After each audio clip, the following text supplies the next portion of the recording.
Like now? Like now, right now. That sounds like a good time. Good morning, Go. everybody. When is now? Now. Good morning, good afternoon, good evening, and good night. Thanks That to is Trim. true. That's right.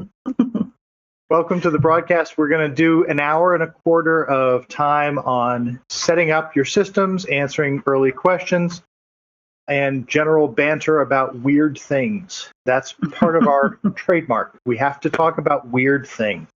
Mm-hmm. Are you referring to me, Bill? Mm-hmm. I was not adding any names to that. I'm just saying thing. No. Okay. Okay. Betty Crackus has come here for the pre-show banter specifically. No pressure. No pressure on us to. Yeah. We were thinking about doing Witty. a webcast that was nothing but pre-show banter, and then right at the end we would switch over to the post-show banter where we go over the pre-show banter that we just had. Yeah. That sounds amazing. Someone And did we'll- tell me one time that that's just Security Weekly. Yes, it is. Without the alcohol and cigars. Yeah. I bet you anything we would have 50 people sign up for that. I bet you anything. Only 50. A Patter Show 68 ask a good question. Who am I seeing online top to bottom? So what we see is different than what he sees. But it's always a reminder that we need to introduce ourselves. Oh, yeah. Some people don't know who we are. And it doesn't show our names. It does on mine, but that may just be because I'm a presenter. Right. We get to see the names, but no one else does. Okay. Yes. So I'm Bill Stearns. I'm going to be doing the presentation today.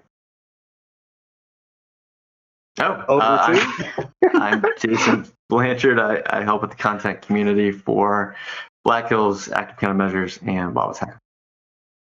I am Deb Wigley. I do the same as Jason, help with content community. I don't know who's next. I don't know what order we're going in, but I'll say I'm Ryan, and I'm doing all the video editing and occasional shit posting. The weird I'm flex. Naomi, and I'm a software engineer for Active Countermeasures. Awesome. Awesome. Thank you, everybody, for taking part today. Well, sorry for the rude interruption. Please carry on. Favorite passwords. Hollywood Well, Squares. we did an introduction, and so we just finished. So now this is Keith. Keith is here. Okay, here I am. Keith, what are you doing today? What role A are you little playing? bit of everything. I was just kind of actually just before I jumped in here, I was kind of playing around with some different methods to deliver malware, primarily using DNS over HTTP. So, That reminds me of- That reminds me of Another Tuesday. one of my favorite talks that John ever gave was on If I Woke Up Evil. If And, Yeah. and Hey, it Sam. really, yeah, hey, Sam's here. Well, it's Good morning, everybody. nice one, Captain. Velda. Hey, Velda. Hey, how are we? We are good. We I feel are like this good. is this like a party line? It feels like a party line. It is a party line, total party.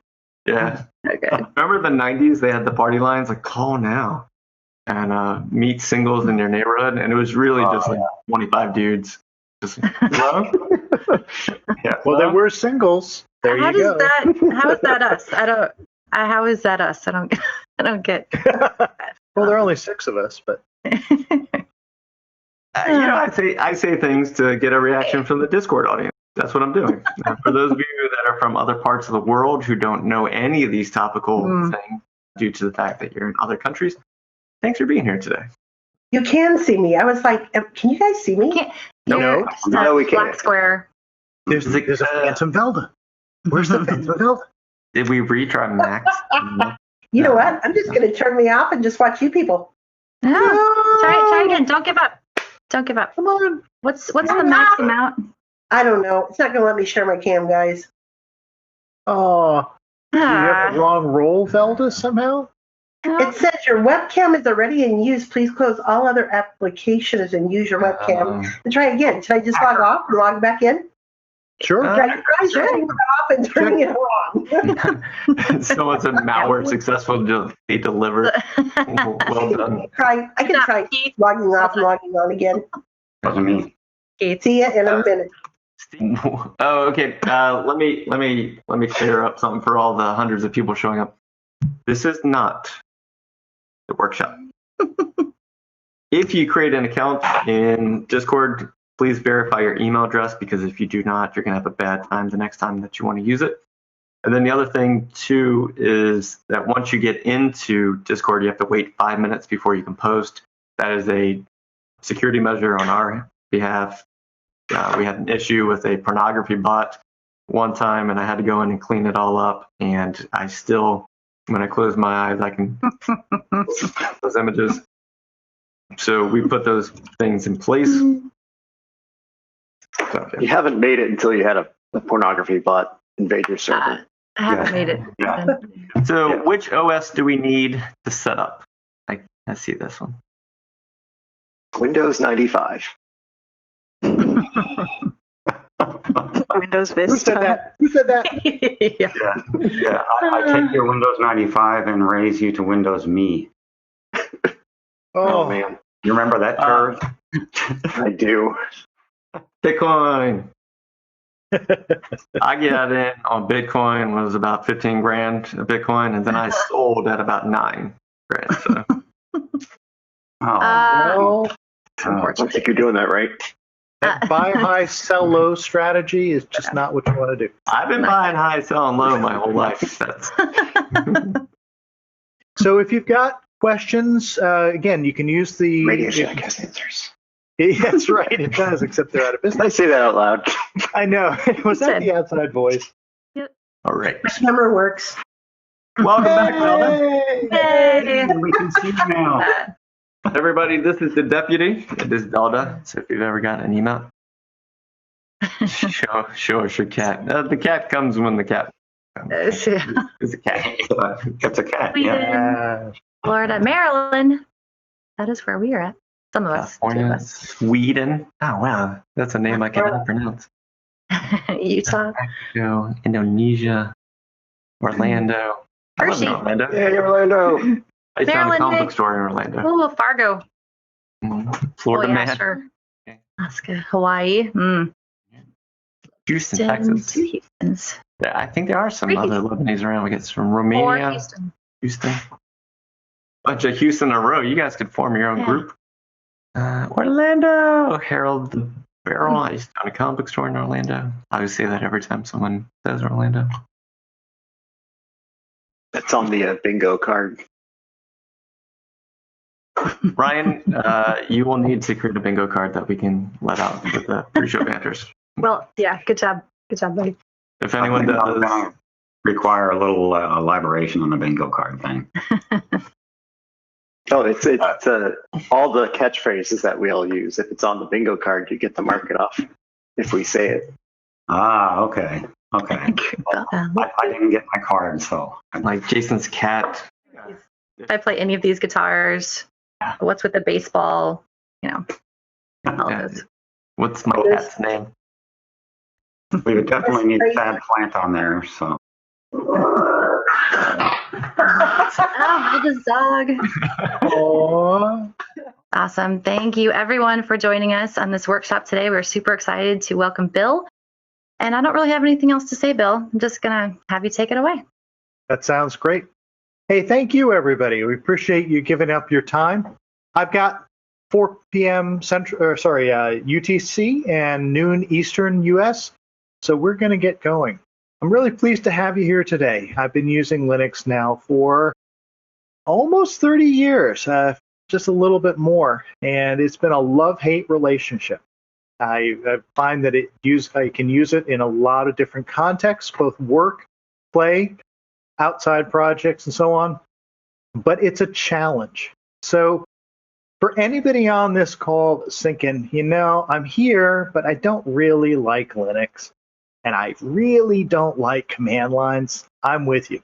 It's a challenge to use them. They really don't want to make it easy for you to do your work. So today, this is your safe spot. This is where you get to try out how to use Linux. without feeling self-conscious about, oh, hey, I'm going to screw up somebody's system, or I don't know what I'm doing, or somebody's going to look at me and say, hey, this is you don't know what you're doing. It doesn't matter. We're going to just try using Linux today, go through some of the basic commands, understand how Linux works, and you'll have a chance to try it yourself. My hope is by now that if you're on this call, you have a Linux system that you can reach. Now, whether you're typing on the console of a physical computer or a virtual machine or a cloud server, or you are SSH'd in to some machine somewhere, or you have some other way of getting to a command line, if you can do that, you're all set. If you can also run commands as root, that's going to be helpful for a number of these because you'll want to be able to do that. And if you have the ability to make outbound internet connections, to download new packages, that's also going to be helpful. There are a couple that are not included in the base install. It's also pretty flexible on whether you're using Ubuntu Linux or Debian or Fedora or basically anything. We've had a couple people say, can I use Kali? The answer is yes. Just get to a command prompt and we will get going. If you've not already done so, please connect up to Wild West Hackin' Fest's Discord server. A lot of the discussion that'll be going on today will be happening there. So if you go down in GoToWebinar's control panel, there in the chat section, there's a link to how to connect to WWHF's Discord server.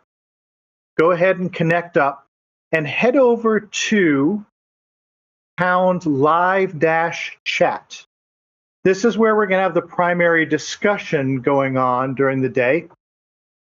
Also, if you want the slides that I'll be working off of, you can find those in #workshop-resources. That's a downloadable PDF. It is also, I think Deb said she would be putting up a link. I'm going to put one up. I haven't tried this myself, but somebody said that they were able to reach the slides. Let me see if I can find those. I can't find them here. So if somebody could put a link over in GoToWebinar's chat area, that would be great. All right. We're going to take breaks for 10 minutes at the top of every hour, and there won't be any technical content going on there. So you're welcome to take an actual break without wondering if people are going to be talking about the class while you're away from your headset. Grab a coffee, take a break, and then we'll see you at 10 minutes past the hour. If you have questions, you can use two places. The first, if it's just a quick question and you just need a straight answer, go to the questions window in GoToWebinar. There you can put in your question and one of our volunteers will answer it. We'll try to get as many questions answered as we can. If you have more general discussion, you'd like to have that happen with the other members who are taking part in today's webinar, go to #live-chat. And that's where we'll have more kind of interactive things going on with your other attendees. There's also, we already talked about questions. There we go. I want to put out a special thanks to BB, Brad, Deb, Jason, Justin, Keith, Naomi, Ryan, Sam, and Felda. We have all of them taking time out of their day to help with questions and problems and finding resources for you. I really want to thank every one of them for giving up so much of your day to make this happen. I appreciate it, guys. Why are we doing this? Well, as I said, as we started off, this is not an easy environment to work in. And I want to give you a chance to try these commands by yourself in a safe environment where you can understand what they do. And then when you later get access to a different Linux system, you can say, I've already done that. I've already seen that. Or Bill talked about that, but I can't remember what the command was. So this is where I hope you'll keep hold of this PDF and go back to it for reference if you need to. This is a little bit of an experiment. We've not done this format of lab before. So what we did was we put in 4 hours as an estimate for how long it will take. I can't tell whether we're going to get through these labs at rocket speed with few questions, or whether there are going to be quirks and hiccups and problems, and it's going to take longer than 4 hours. We'll try. We'll see how long it takes. And once we figured that out, then we can tune it next time and either add in more material or fix some things that aren't working and take a few out. We talked about this a little bit in the pre-show banter, but if you weren't here for that, I don't have a way to tell when you're done with your lab. So what we're going to ask is this. When you've done your lab and you're all finished, you're ready to go on to the next thing, I'd like you to go back to the GoToWebinar control panel. And somewhere around it, exactly where it depends on what control panel you're using and whether you're coming in through a web browser, but somewhere around it, there's going to be a hand. When you raise your hand virtually, I can see that over on my control panel, and I can get a sense of whether most people are done and we can move on to the next lab, or whether we have people who are still struggling with it and we should continue, go back over some pieces of it. I'd like to ask everybody to go to your GoToWebinar control panel, and if you haven't raised your hand already, go ahead and raise it. And this way, I can get a sense that you can get access to that and you can press that successfully. And I see a bunch that have already done that. Not everybody has, but the hope is that I can use that then when it comes time to figure out if we can move on to the next lab, and I can kind of respect your time and not rush through things if you're still struggling with them, but also not use up a lot of time if people are pretty much all done. So go ahead and lower your hands when you're ready. We'll go and we'll use that live when we get to the first couple of commands. All right. Don't worry too much if you don't have a network connection. If you can't get root privileges, or you're just on the console and can't SSH in. As long as you've got a Linux command line, we're on our way. Final note, you're going to know some of these. You've used them before. You've used some of these tools on Windows or Mac, or you've seen them on Linux already. That's great. Don't worry about it. If you get to a section that is just, you're all done with it, guess what? Raise your hand. Say that you're ready to move on, and I'll use that information. So if everybody who's raised their hands can go and lower them, then I can use that information in a little bit. All right. Now, I've got on my screen the PDF that you have right now. And we'll go through some of these in detail, and we're going to I'm not going to read them out to you. But the first section is on the goals. What are we trying to do? You can read this at your leisure. The PDF should be up already. And let me just check something here. No, okay. Deb, when you get a chance, if you can put that link, the LinkedIn one, over in the GoToWebinar chat, everybody can have access to this doc at some point. It may be just a few minutes while she's getting that ready. What we'll do today, I'm going to show you the command. I'll talk a little bit about it. While I'm talking, you're welcome to try that command out and see if it works for you. If you've got some questions, if you have trouble running it, the command line options don't seem to be working. If you get an error message when you're trying to use it, go ahead and post either in the questions channel for GoToWebinar or over in live chat in the Wild West Hacking Fest Discord. We'll give you a hand, okay? Try them out. I discourage cutting and pasting for two reasons. One, you learn better when you type them yourself. You get to see what the command line options are. And the second one is just a functional problem.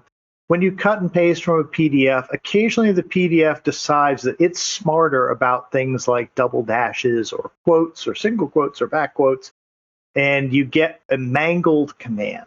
So I encourage you to try typing it in yourself, making sure that what you type matches what I did, and then you'll get a better sense of what's going on. let's see. We talked about the hand. And by the way, if I move on to another section, you want to keep working on the previous one, no problem at all. Do whatever you want to work on. This is your time in your lab. You can do whatever you want. I'm not going to go over getting a Linux system, where to install it, or references to the cloud server setup. The instructions that we gave here were not intended to say you must use DigitalOcean for this service. That's not true at all. Anywhere you've got a Linux system, we're all set. But we did want to give you at least some step-by-step instructions on how to do this. And if you want to run this on a virtual machine or a physical box, that's fine. All right, let's get in. The first one is that we want to be able to connect up to the virtual machine that you set up before.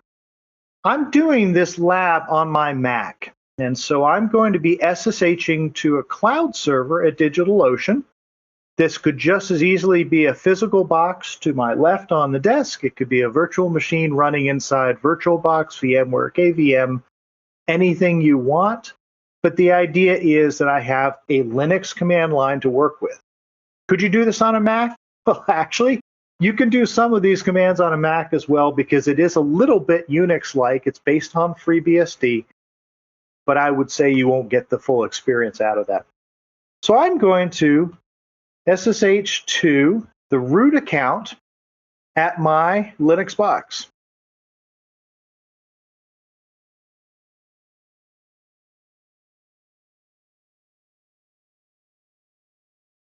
And the first thing I'm going to do is notice that we've got a list of things that show the status of this system. I'm going to start by changing the root password. Oops.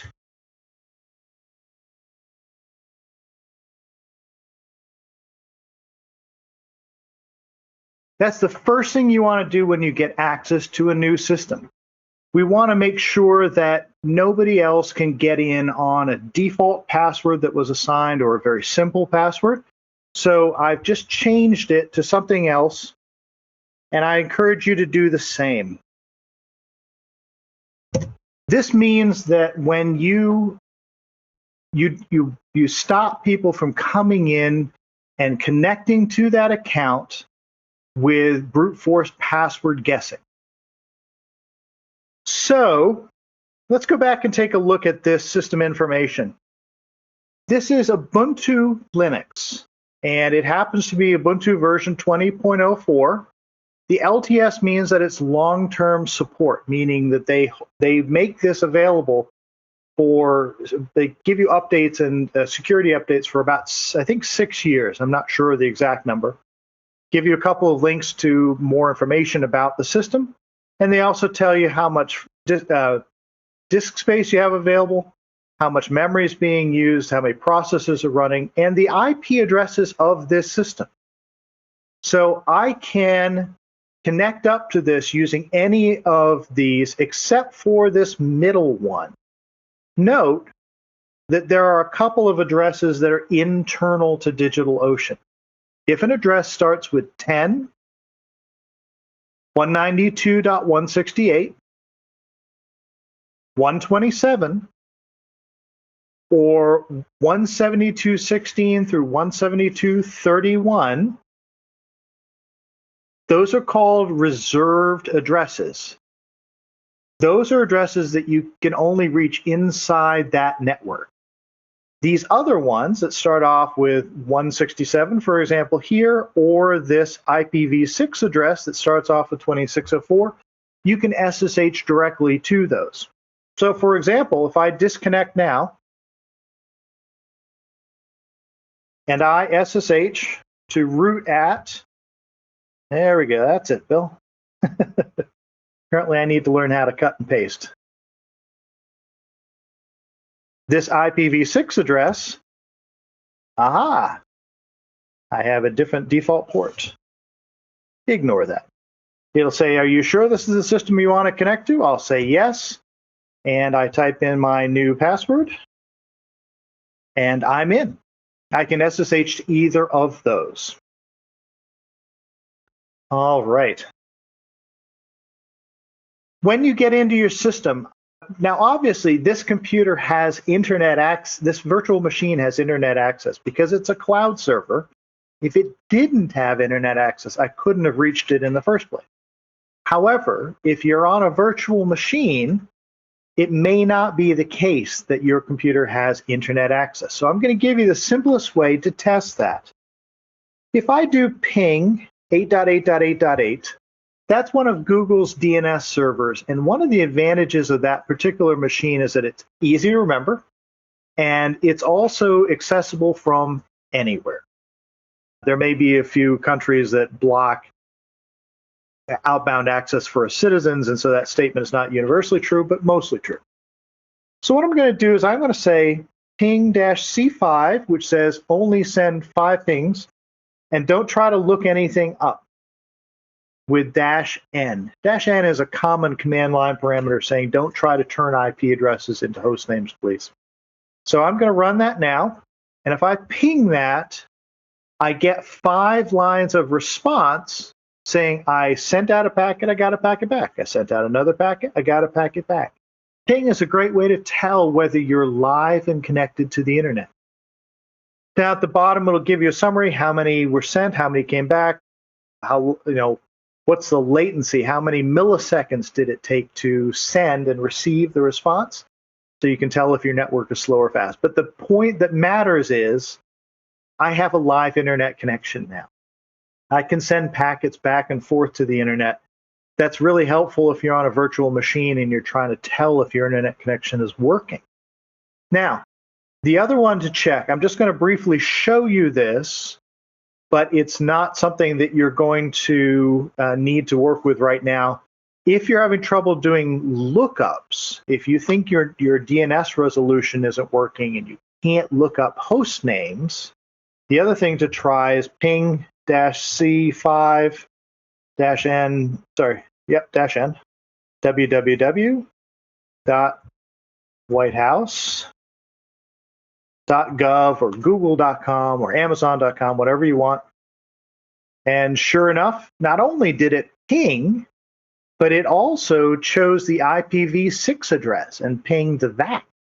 So now I know that IPv6 networking is working on this system as well. Either way works. That tells me that I'm able to look up host names, and that gets out 2 of the initial problems that you might run into when you've got a new system set up. All right, so I'm going to just take a look real quick and see. Looks like we've got some people with hands raised.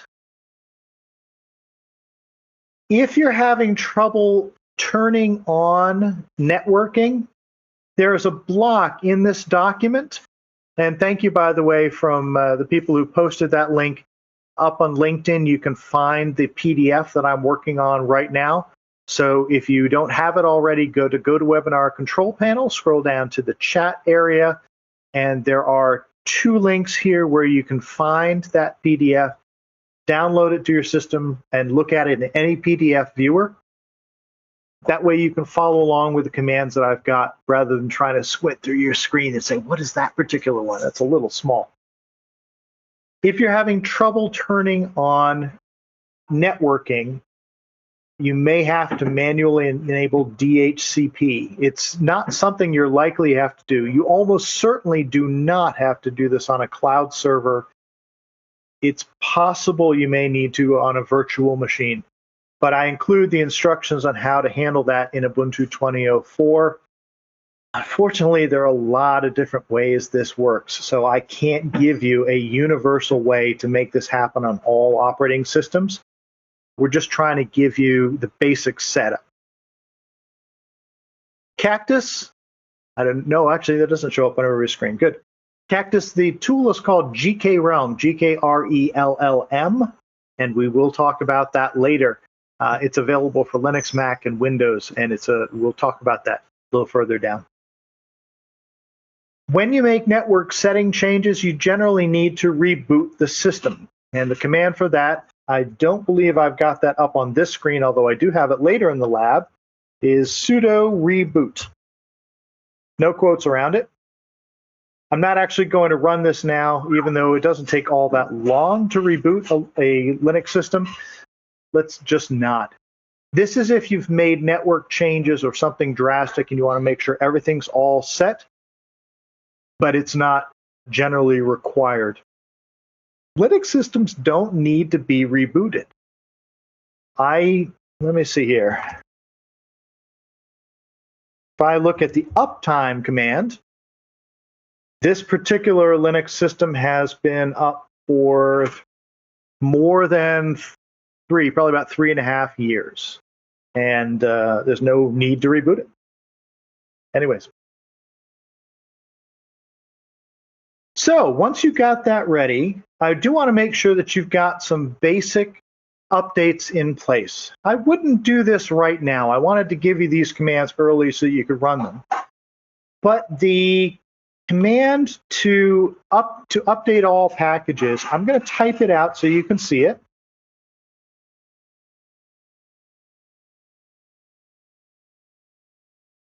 Is that sudo apt update ampersand, we'll cover all of these, sudo apt full-upgrade. What this does is it says, I'm going to use the apt advanced packaging tool to upgrade, to install new software. But the first thing we have to do is make sure that we have an up-to-date list of what's available for this system. Apt update pulls down the up-to-date list of what's available for this system. The other one to note is this part called sudo. It's short for super user do, meaning I want to run something as the root account. If you're used to Windows, it's the administrator account. But in Linux, it's called root. It's the account that has no limits on what it can do. The root account can do anything. So when I'm messing with the internals of the system, like upgrading software and packages and making core changes to networking things and listening to raw packets on a network interface or viewing everybody's files, I generally want to do that as the root account. So this block right here says, I want to run as root the piece of the operating system that works with packages, and I want to make sure we have an up-to-date list of what's available. If that's successful, I want to go on and do something else. And the way to check, was that successful, is called ampersand. This says, if this first part worked correctly, I want to go on to the next part. If it didn't work correctly, don't try to do this other part over here. Let's just error out and we'll figure out what went wrong. This means that you don't try to go through and do the second half of the command until the first half worked correctly. So the second part is similar. I want to run as root. I want to use the package management tool apt, and I want to do a full upgrade. You may see this as upgrade. They're basically the same. Full upgrade does a couple of extra things, but they're equivalent. So either of those are fine. I'm not going to do this right now, and the reason is that this can take a few minutes. I don't want to take time away, but you can do this on your own system. It could take a few minutes. In fact, if you've got a lot of packages that haven't been installed yet, this could easily take 10 or 15, so I'm just kind of suggesting during the class is not a great time to do it. Wait till you're done at the end of the day, and then you can upgrade these packages. You can, however, do the first part, and I say that because you do want to have an up-to-date list of what's available, because in just a moment, we're going to install some additional stuff. So let's do that right now. It'll go out and grab the up-to-date lists of what's available. It'll think, crunch, chew through things, and then it'll say, hey, you could go and do some upgrades later. We will do that later, but not right now. The next thing we're going to do is look at the list of packages that we may be working with today. And this has shrunk a little bit since the original email went out on Saturday. A couple of reasons. One is a few packages have been removed in Ubuntu 20.04. There are some that we just aren't going to use. I thought we were going to use them when we were originally doing these labs, and for different reasons, we're just not. So this list is going to be a little shorter than what went out on Saturday. My apologies. But this is effectively what we're going to work with. Note, we're still using sudo. We still have to do this as root because we're messing with the installed software on the system. apt is the package management tool, and we're going to install software. I'm adding -y to the command line saying, I know you're about to ask me, are you sure you want to do this? And I'm just going to tell you right off the bat, go ahead and do it, please. Don't ask me, just do it.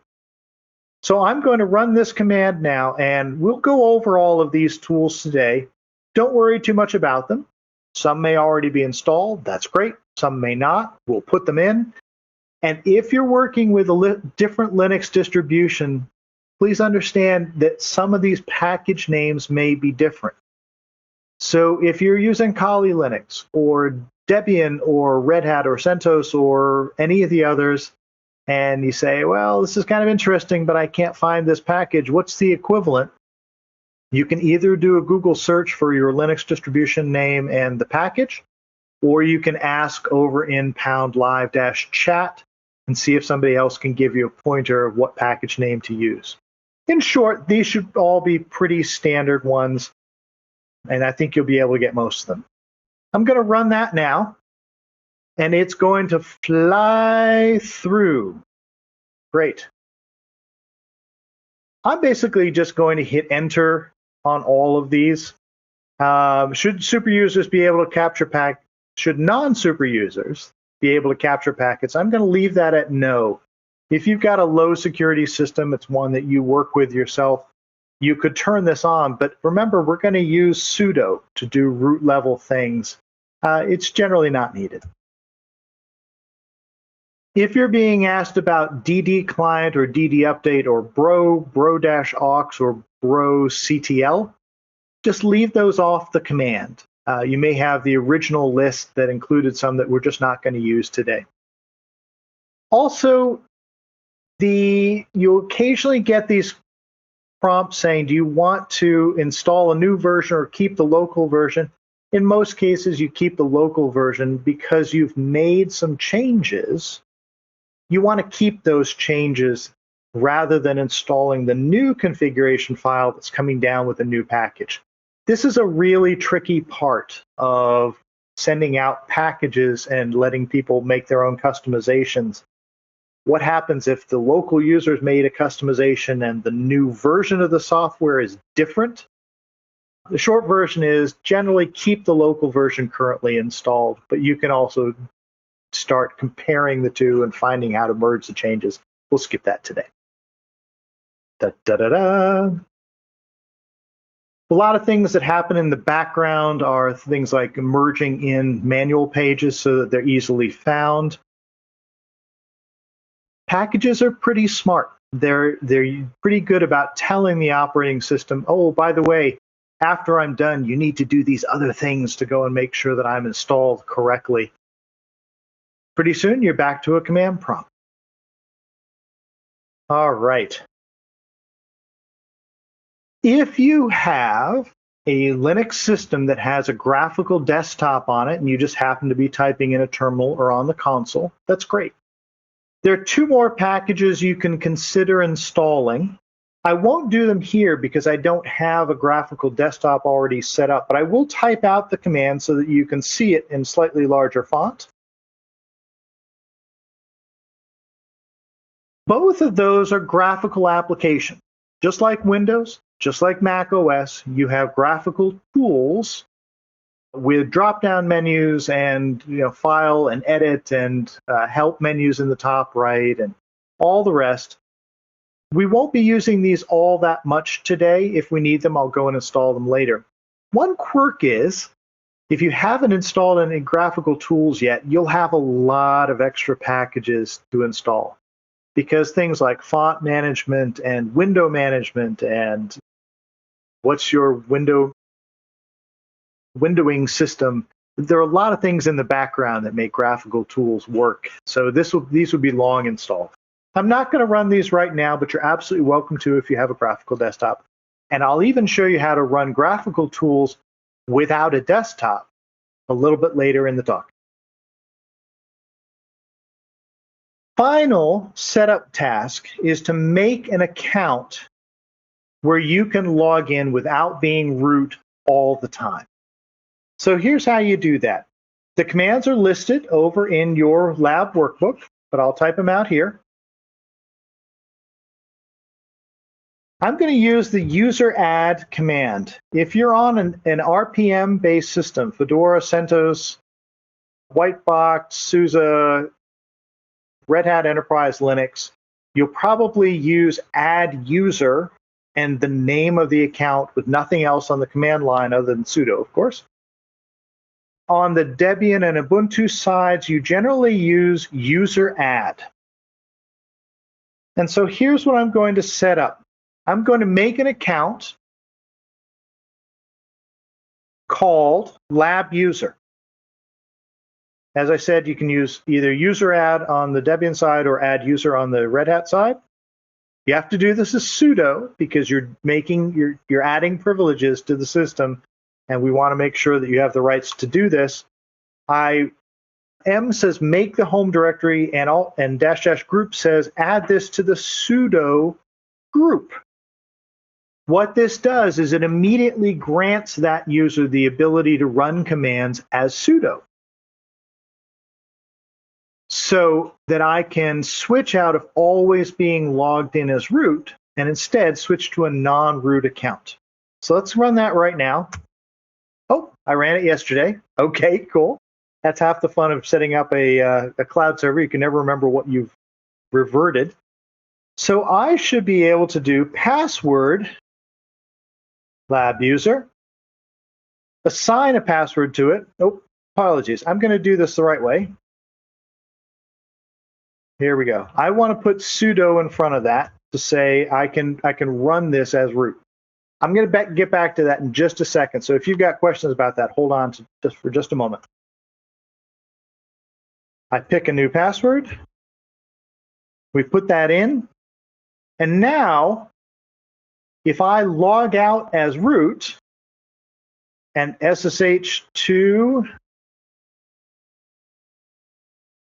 lab user at, and I'm putting in Linux lab because I've already set up an SSH configuration for this, but you can put in the raw IP address. That works just fine too.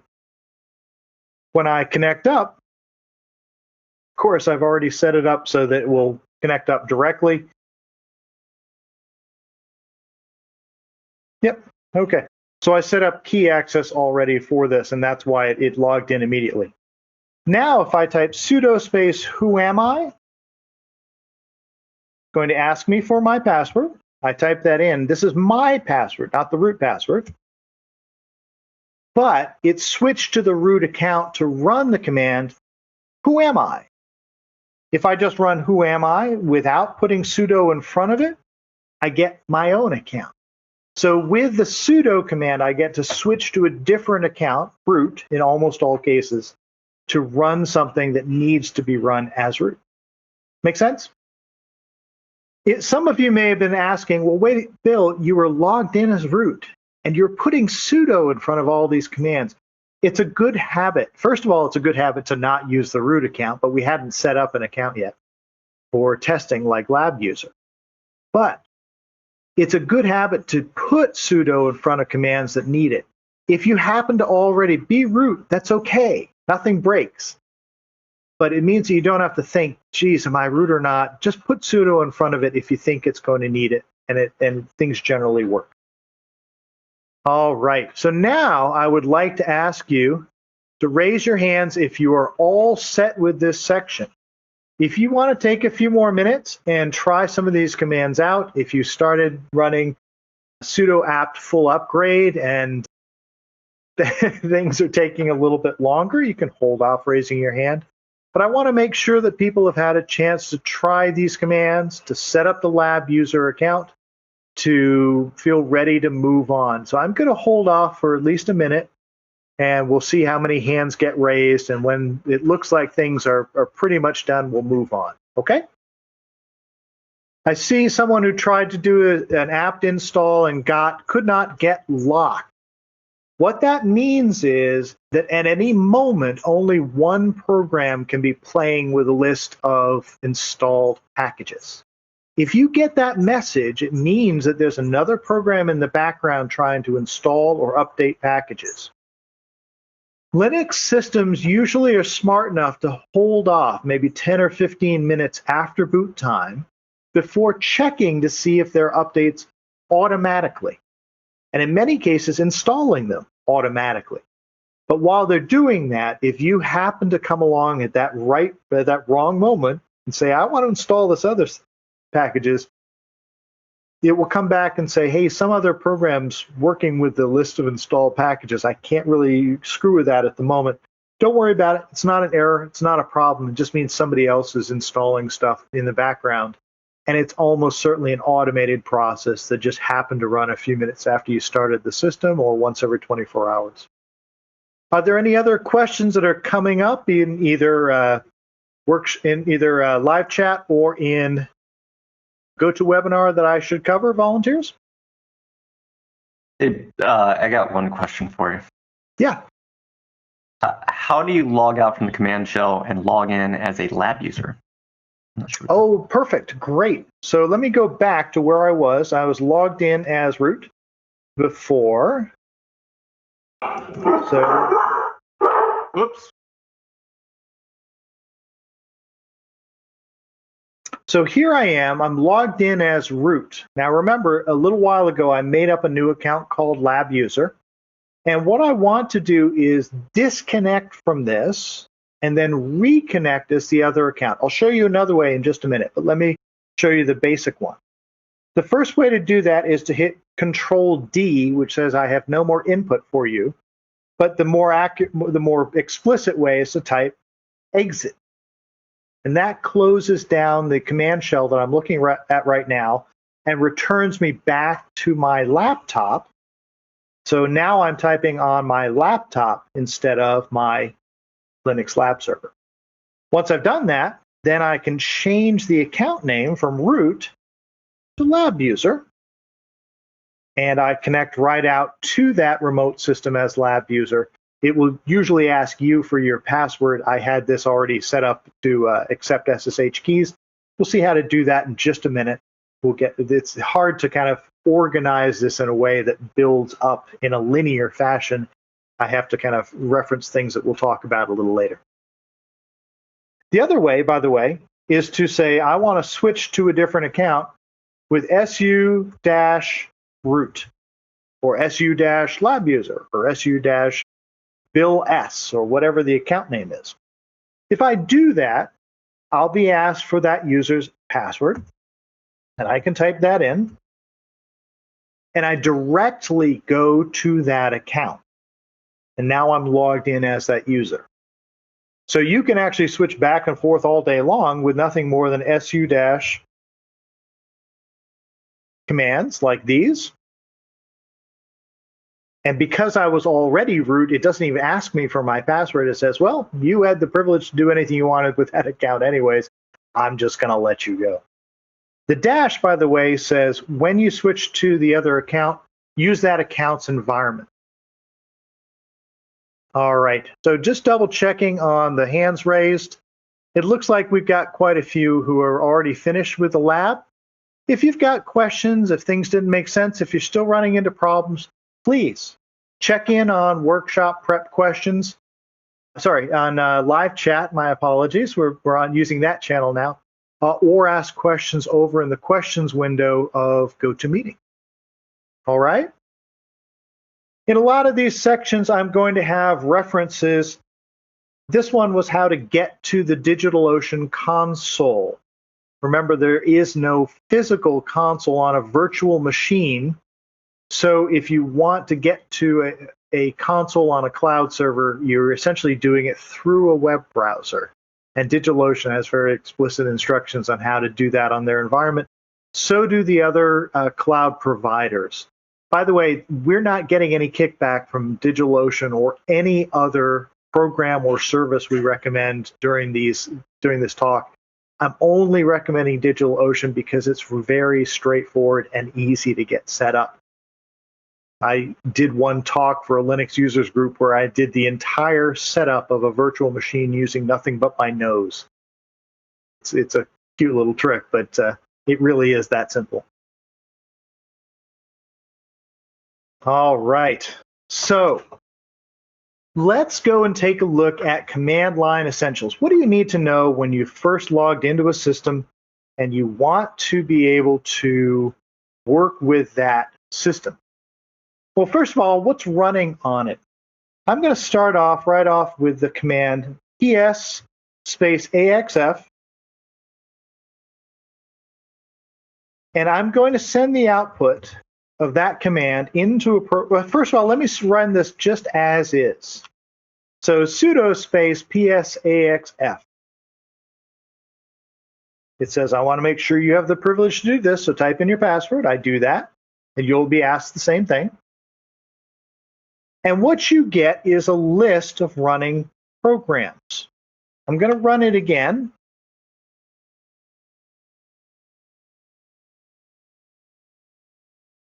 And you'll notice that these programs are indented. I see the listening SSH process. This is where I logged in as lab user. This is where I became root. This is where I became lab user again. This is where I ran sudo psaxf, and this is where I ran psaxf. You notice how all of these are indented all the way down? That's called a forest view. That's the F command line parameter in psaxf. It's not available on macOS. It certainly is on Linux. And the advantage there is you get to see that one process was started underneath another. But you also notice that this is kind of hard to read because there's lines scrolled up off the screen. While I can certainly scroll back a little bit. The better way to do this, I'm going to back out here just a little bit. Hold on. Is to feed the output. Here we go. Sudo psaxf pipe less -s. If you've used the more command on Windows, it's the same thing. You're taking the output from one command, you're feeding it into something that will display it and let you scroll up and scroll down. It'll show you a screen at a time, but this is a little bit stronger than that. More will only let you see a screen, go on to the next screen, go on to the next screen, and then when you're finished, you're dumped back out to the command prompt. Less will hold all of the output. I can scroll up, I can scroll down, I can scroll up, I can scroll down, I can scroll right, I can scroll left. That's what that -s command parameter does, by the way, is it says, don't wrap the lines around, even if I've got a really small window. Hold them, and if you notice over here, there's some arrows on the far right of this display, meaning there's more to the right. So I'm going to hit the right arrow, and it will let me see those longer lines, and I can keep going as far as I need to see the whole command. But just like with the more command, I can scroll down, I can see more of it. The other nice thing is less, if I use escape less than, which is the above the comma on my particular keyboard, I go back to the top. If I hit escape greater than, I go all the way down to the bottom. So let me go back up to the top with escape less than, and then I'm going to show you a trick. With less, I can type, I can hit slash, and I can search for something in the text that's being displayed. So I know there's a process called Nginx running on this system already because I installed it last night. I'm going to search for Nginx in the output. And sure enough, it will scroll me down to the, in this case, 2 commands that have Nginx in them. It highlights that text, and then I can see that it's running. This is helpful if you need to find something in a huge mass of stuff, and you know what you're looking for, but it just takes too long to find. All right. So let's say I want to do something different. I only care about lines with Nginx in them. So I'm going to type sudo psaxf pipe, and in this case, I'm going to say only show me lines that have Nginx. grep is the tool that you use that looks at what's coming in from the previous command, which is psaxf, and says only give me lines with Nginx in them. And in that case, I get 3 lines. I have the parent process that's listening on port 80. I have a child process that's ready to answer the first request that comes in. And I also have the grep command that I used to look for Nginx. Technically, this has Nginx in its command line, so it's kind of an odd quirk. If you don't like that, you can do sudo psaxf pipe grep Nginx pipe grep-v grep. So I say, give me all the lines that have Nginx in them, and then throw away any lines that have the word grep in them. It's a little cheesy, but it gets us back to the 2 that we truly care about. So you can look for running processes this way as long as you know part of the command line that they use or the process name that they use. You can look through the list of running processes that way. We've talked about sudo. So if I have a command that tells me, hey, I can't do that, let me give you an example. I want to, let's say, listen for raw packets on an interface. I'm going to just real quick show you that this is using ETH0 as its first live Ethernet interface. And I'll show you TCP dump a little bit later, but let me just use this as an example of when you have to use sudo. That's just a basic command line that says listen for packets on ETH0 and show them to me one at a time. And it will say I can't. And the problem is that if I'm running them as myself, which in this case is lab user can't listen on network interfaces. But if I do sudo tcp dump -i eth0-qtnp, I've screwed up my terminal, but we'll fix that in just a minute. If I do sudo, then it will very happily show me the packets running back and forth across that wire at high speed. If I want to save the output of a command to a file and be able to see it later, no problem. I just run the command that I want to do. So let's say, here we go. I'm going to use the lsof. Let's do that ps command that we've done in the past, because we've already seen that one. So sudo psaxf, and I'm going to redirect the output to a file, and I'm going to call that ps_axf.text. The output gets saved. I'll take a directory listing with ls-al, and you notice we have a file in here called ps_axf.text. Now I can go back and look at that, use grep on it, use other types of searching and sorting, but the short version is less ps_axf.text,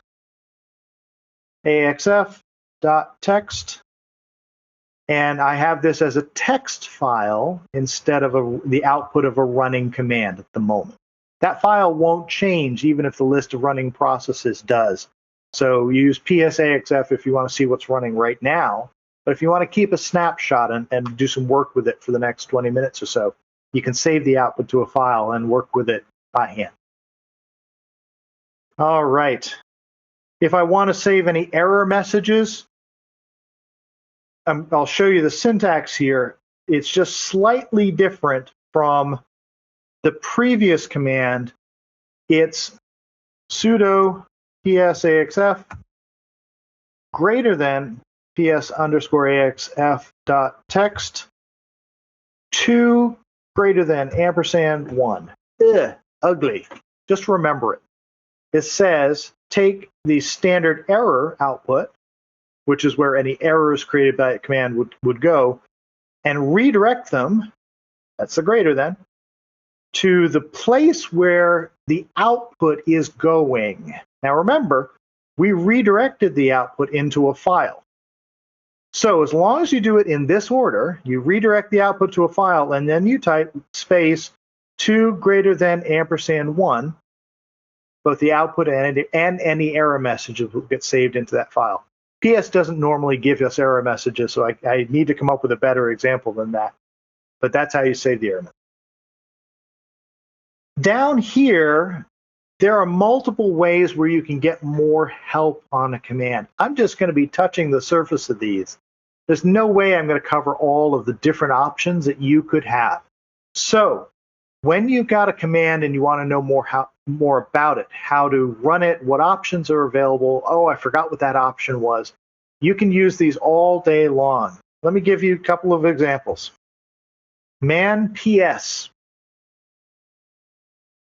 This gives you a manual, an online manual for that program, and it will list off the different options that you have, how it works. So for example, there's some examples right down here, and there are tons. I can't go through all of these. And even if you scroll all the way down to the end, it can also say, see also, and there are these other programs that are in the same category as this. All right. Man is not the only one. There's a separate type of documentation that never caught on quite as much called info PS. It's much the same as the man pages, and in fact, it may be identical content in some cases. I'm going to cue to quit out of either of these. They're actually sending their output into less. The other thing is just to try running it with a -H or -help option. PS-H.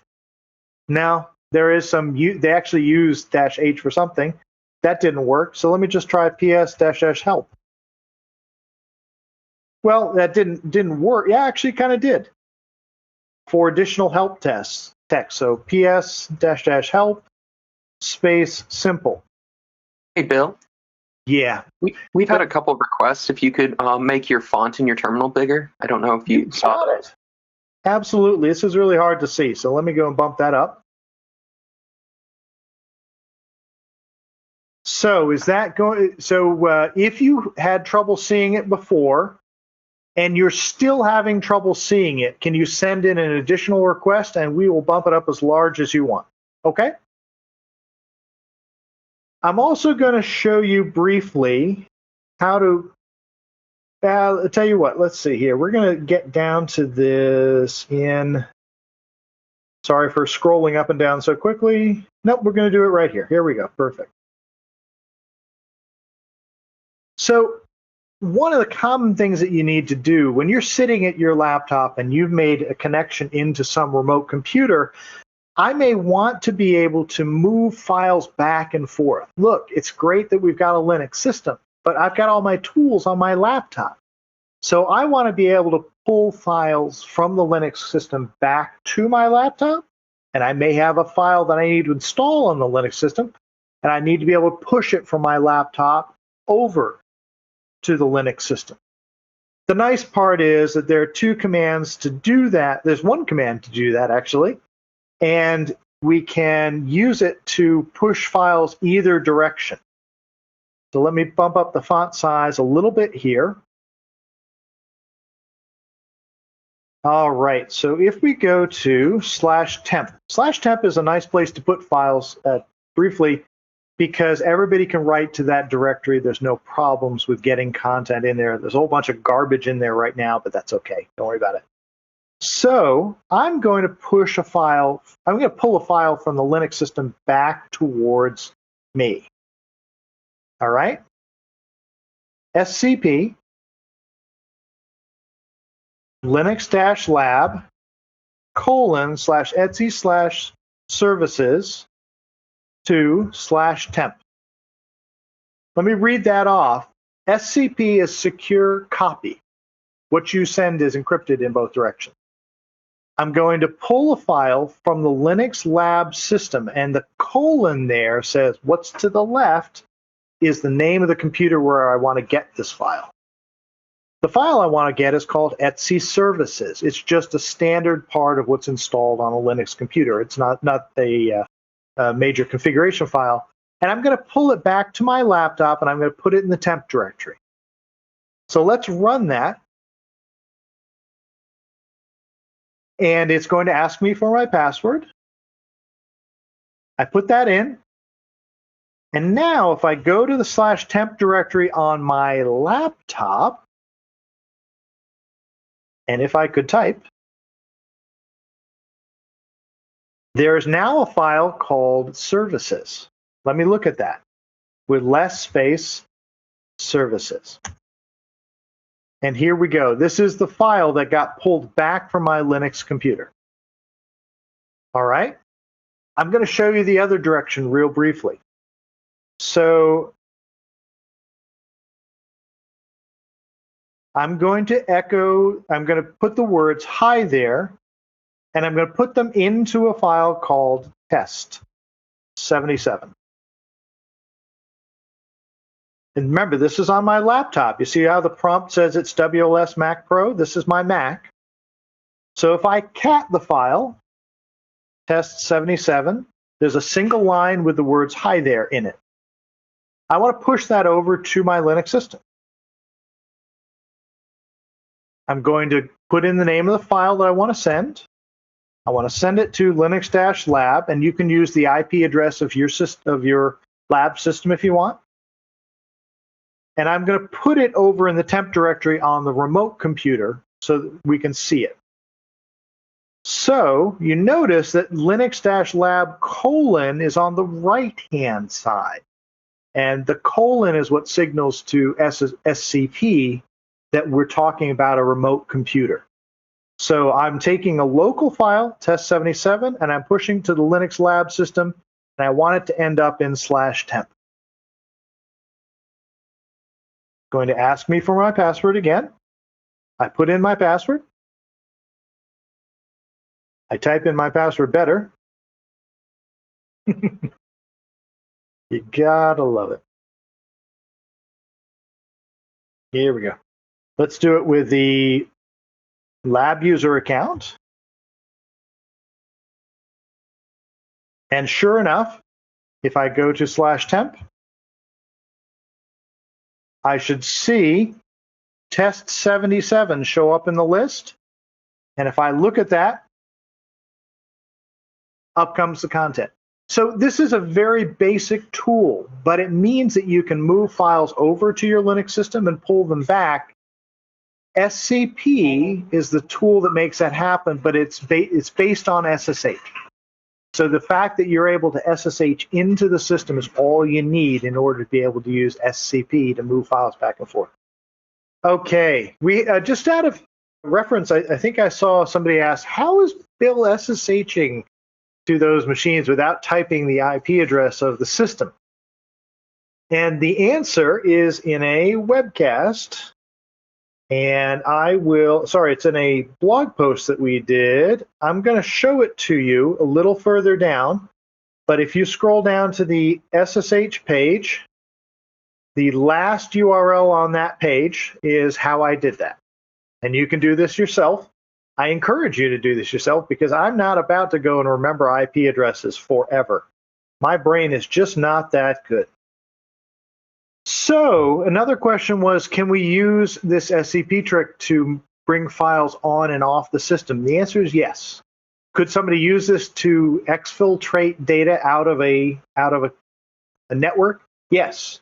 And in fact, what you would see is a whole bunch of SSH traffic going back and forth while files are being transferred on or off the system.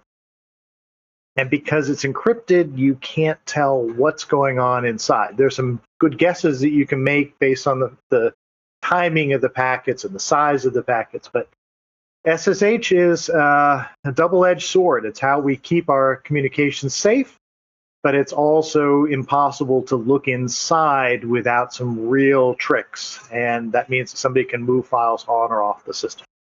All right. We've already talked about the less command here. We've used the less command to say, hey, let me take a look at a file. So if I go back to that temp directory and I take a look at test 77. I can look at it with the less command. I can scroll up and down. I can search for example, TH. And if I search for TH, sure enough, it's in there. Happens to be a single line file, so it doesn't teach all that much. Hey, Bill, quick question. Yes. Should they have SSHD installed for this? In order to be able to connect up to a system, you have to have the SSH daemon running on that system. Let me show you that. If I do PSAXF and I feed that into less-s, the same way we did it before, and now I'm going to search down for SSH. The daemon is this one right here, SSHD. And this one right here as well. This one is listening on port 22 and waiting for people to come in. And there are a total of 3 different connections coming into this system simultaneously. But you have to have the SSH daemon running in order to connect to a computer.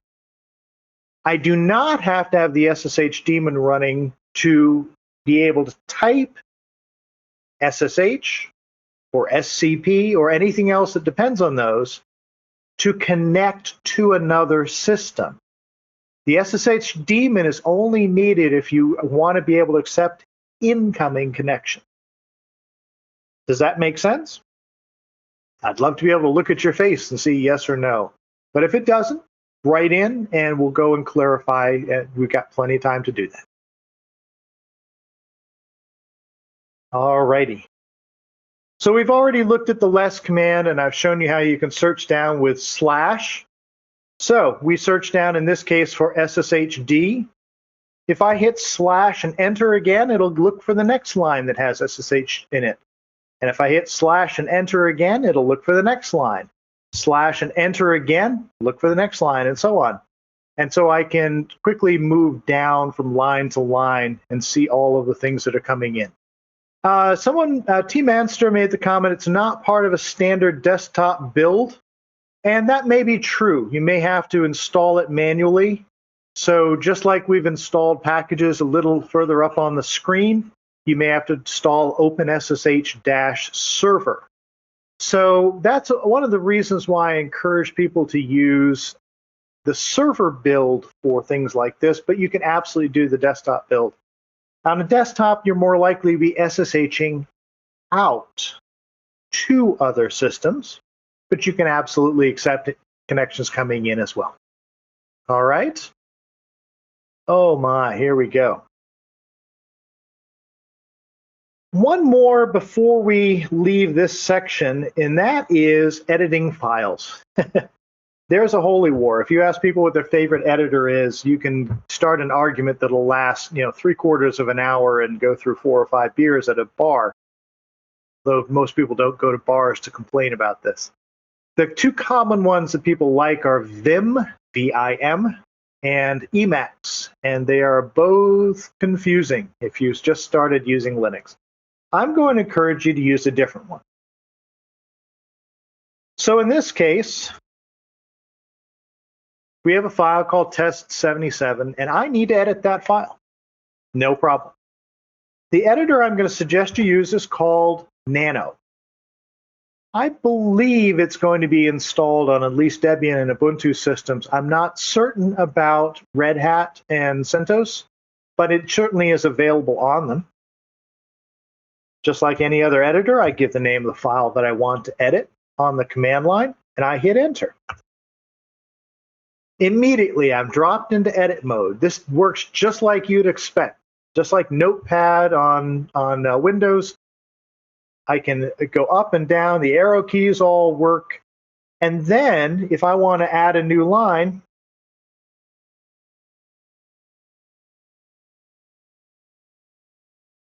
it shows me that I've modified this. Hold on a second. I'm getting a beep here. There we go. It shows that I've modified it, so I need to save my changes. If I hit Control X, you see how there's a $X here? This is the hints section that reminds me of the basic keystrokes that I need to use Nano. If I type Control X right now, it'll say, ooh, hold on, you changed that. Did you want to save that back to disk? And I can say yes. I'm going to hit Control C for the moment, and let's do it the right way. The right way is to write this out first before I exit. And to write it out, that's *O or Control O on your keyboard. Do you want to change the file name? Nope. So I just hit Enter. Aha! Mission denied. I wasn't allowed to save that. So I'm going to write it out to test77.temp. He'll say, you sure you want to use a different name? I'll say yes, because I forgot to check permissions. And I'm going to exit. And, interesting. The problem was that test77 was owned by a different user. And so Nano was warning me, I'm not sure I can do that. In fact, because I'm logged in as root at the moment, I can. But it was just warning me. So Nano is a much easier editor to use than Vim or Emacs. You can absolutely learn those. You can definitely find resources on how to get going with them. And it's good to know the skills, but Nano's an easier way to get going. All righty. So that's the end of the command line essentials. That's just kind of getting you through working with Linux command line and getting logged in. Again, if you have questions, put them up in live chat. Ask what you have, and we'll try to get as many answers as we can. I'm going to move down to the next section called System Hardware and Networking. It helps if you can understand what you're looking at. So when it comes time to install a new package and the package says I need to have 16 gig of RAM to operate, do I have 16 gig of RAM? How do I know? Let's start off with that one, because that's a very easy question to answer. This will work on pretty much any system you have. You may need to install the LSHW package. LSHW stands for List Hardware. To use it, sudo lshw -short. Let's start off with that one because this has got a lot of detail. Let's take the simpler version. Sudo lshw -short, and I'm going to feed that into less-s. Remember, the -s says don't wrap around if the lines get long. It takes just a moment. It may take 3 or 4 or 5 seconds in worst case, because it has to go through and look at the system and see what's on there. And the beauty of this is that it does a really good job of summarizing what's on your system. Virtual machine, cloud server, physical box, doesn't matter. It does a really good job. So if I need to know how much memory I have, in this case, I have 2 gigabytes of system memory. And so if I'm installing a package that needs 16, I'm out of luck. We need to go get some more RAM. If I want to know what type of drive I've got on this system, you want to look down for storage or volumes. And in this case, I have a 53 gigabyte virtual block device called VDA. 49 of that is available as my root file system. And then there are a couple of other partitions that do a couple of other things. This is a really handy way to get a sense of what's on the system. Now, if you look over at the PDF that you downloaded, there are more commands underneath, and I encourage you to give these a try. They're just a quick modification of the form that I just showed. So for example, if I just want to see memory, I'm going to add -C space memory to that command. Let me quit out of where I'm looking now. And I'm going to add -C space memory. And it will still do a bunch of lookups, but then it's only going to show me the class of device called memory.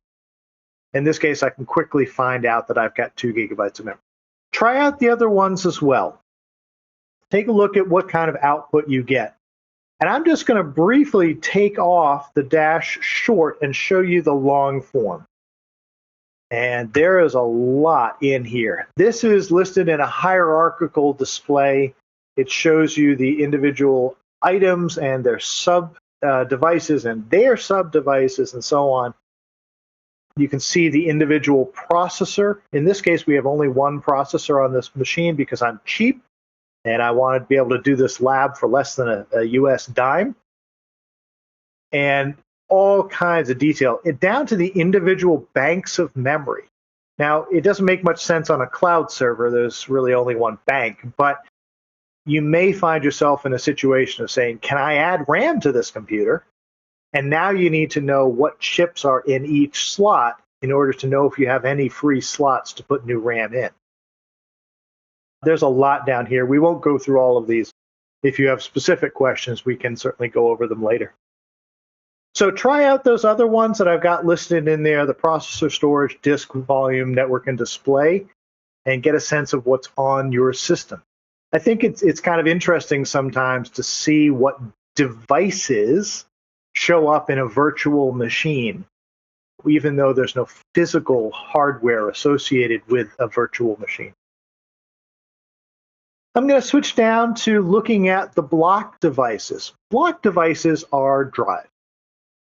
Hard drives, SSDs, thumb drives, SD cards or micro SD cards. They're drives where I have this long list of 4,096 byte sector blocks that all add up to a 64 gigabyte, 128 gigabyte, 1 terabyte device. So on this system, I'm going to do lsblk, list block, and I want to see the file system attachment. Oops, that's going to wrap around the screen. That's not going to look very good. So I'll do less-s here again. And I'm going to make this a little wider so we can see as much as we can. There we go. So I'm going to skip these ones up top for the moment and come down here to Virtual Drive A, the first one on the system. And there are 3 partitions on here, Virtual Drive A1, 14, and 15. A1 is the root file system, top-level drive of the computer. You can think of it as C:\/ if you're from the Windows world. It's where most of your stuff goes. There are ways to break up this hard drive into smaller components for isolation. Let's leave that for the moment because that's really getting down into system optimization. Many cases, with the exception of Red Hat Enterprise, you get just basically one drive and all your stuff goes in it. In this case, it's a 44 gigabyte drive and it's only 9% used. So I've got another, so 1/10, 4.5, so about 39.5 gigabytes available. These others, there are uses for them, but we're not using them right now. Up here at the top, these are a little bit, this is an oddity for Ubuntu, and this is how they install some packages as snap. A snap is essentially like a zip file that never gets opened up.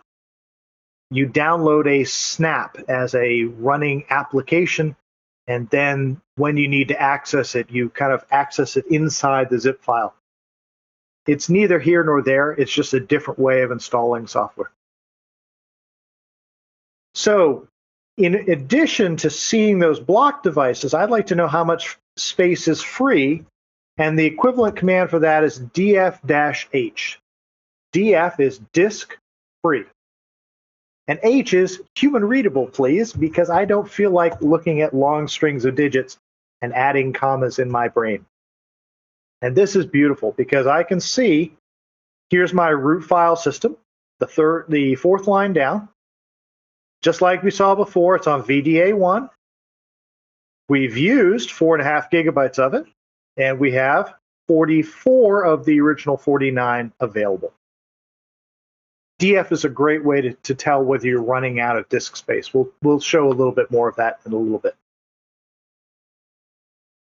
Okay. So that's the major hardware, and that's also the storage that we've looked at. The third category are the network interfaces. And there are a few commands for looking at these. Let's take a look at them individually. The older command is called ifconfig, and while it's technically deprecated, it's been replaced by a different one we'll see in a minute. I would like to show it to you just briefly because it's available everywhere. And once you've learned what it is, it really is actually very good for being able to tell what's on your system for network interfaces. In this case, I have two of them. On every Linux system, you have an interface called LO, called the loopback interface. Any packets that you send to the loopback interface come immediately back to me. So if I ping the loopback interface, it doesn't leave this box or virtual machine or cloud server. It comes right back at me. And so I can always have IP address 127.0.0.1 as this computer. By sending packets to that IP address, they come immediately back to me. So this is why we'll do a couple of the labs coming up, and we will look at 127.0.0.1. It means that you're not ever running the risk of sending packets off to somebody else's computer. We also have a real interface, or in this case, virtual, because nothing's truly physical on a cloud server. And this one is called ETH0. Now, the functional lines are right here. These are the network IP addresses. Here's the IPv4 address, and here's the IPv6 address for this computer. You notice there's another one over here called that starts with FE80. It's technically an IPv6 address, but the catch is that's a local address. It will work with other machines on the wire, but you can't use that to communicate outbound. If you've got only FE80 IP addresses, then you don't have IPv6 available. Because I've got one that starts with 2604, I do have live IPv6 networking, and the clue for that is the word global over on the far right. That says this is globally accessible. I can use this to reach other IPv6 systems, and other systems can use this address to reach me.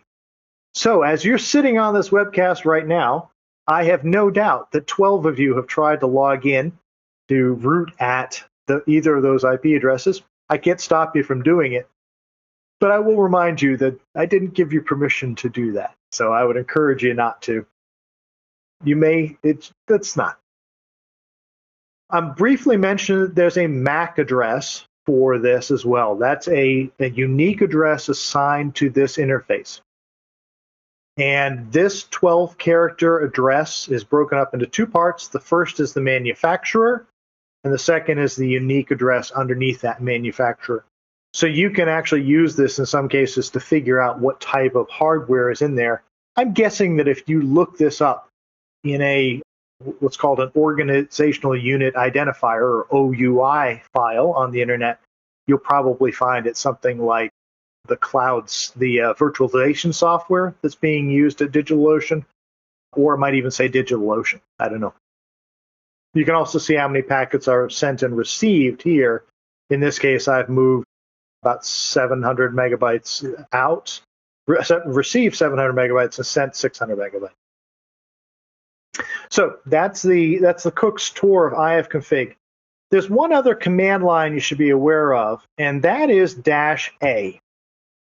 So if I run ifconfig -A, it says show me all of them. And in this case, all of them, we actually have seen all of them. There was just ETH0 and LO. If you have an interface that exists but has not been configured, if it's not up, it won't show up in the original ifconfig. It will show up in ifconfig -A. So if you think you've got an interface that should be there but you can't find it, add -A to get the full list. The replacement for ifconfig is called IP. And this one is a much more complete, I think it's IP list. or IP adder. IP adder. There we go. Sorry, I shouldn't type that fast when I'm doing a lab. My apologies. The correct form of that is IP space ADDR. There are other things that you can look up with the IP tool, but I'm going to use that one for the moment to show you the addresses. And if you look, we have the same loopback interface.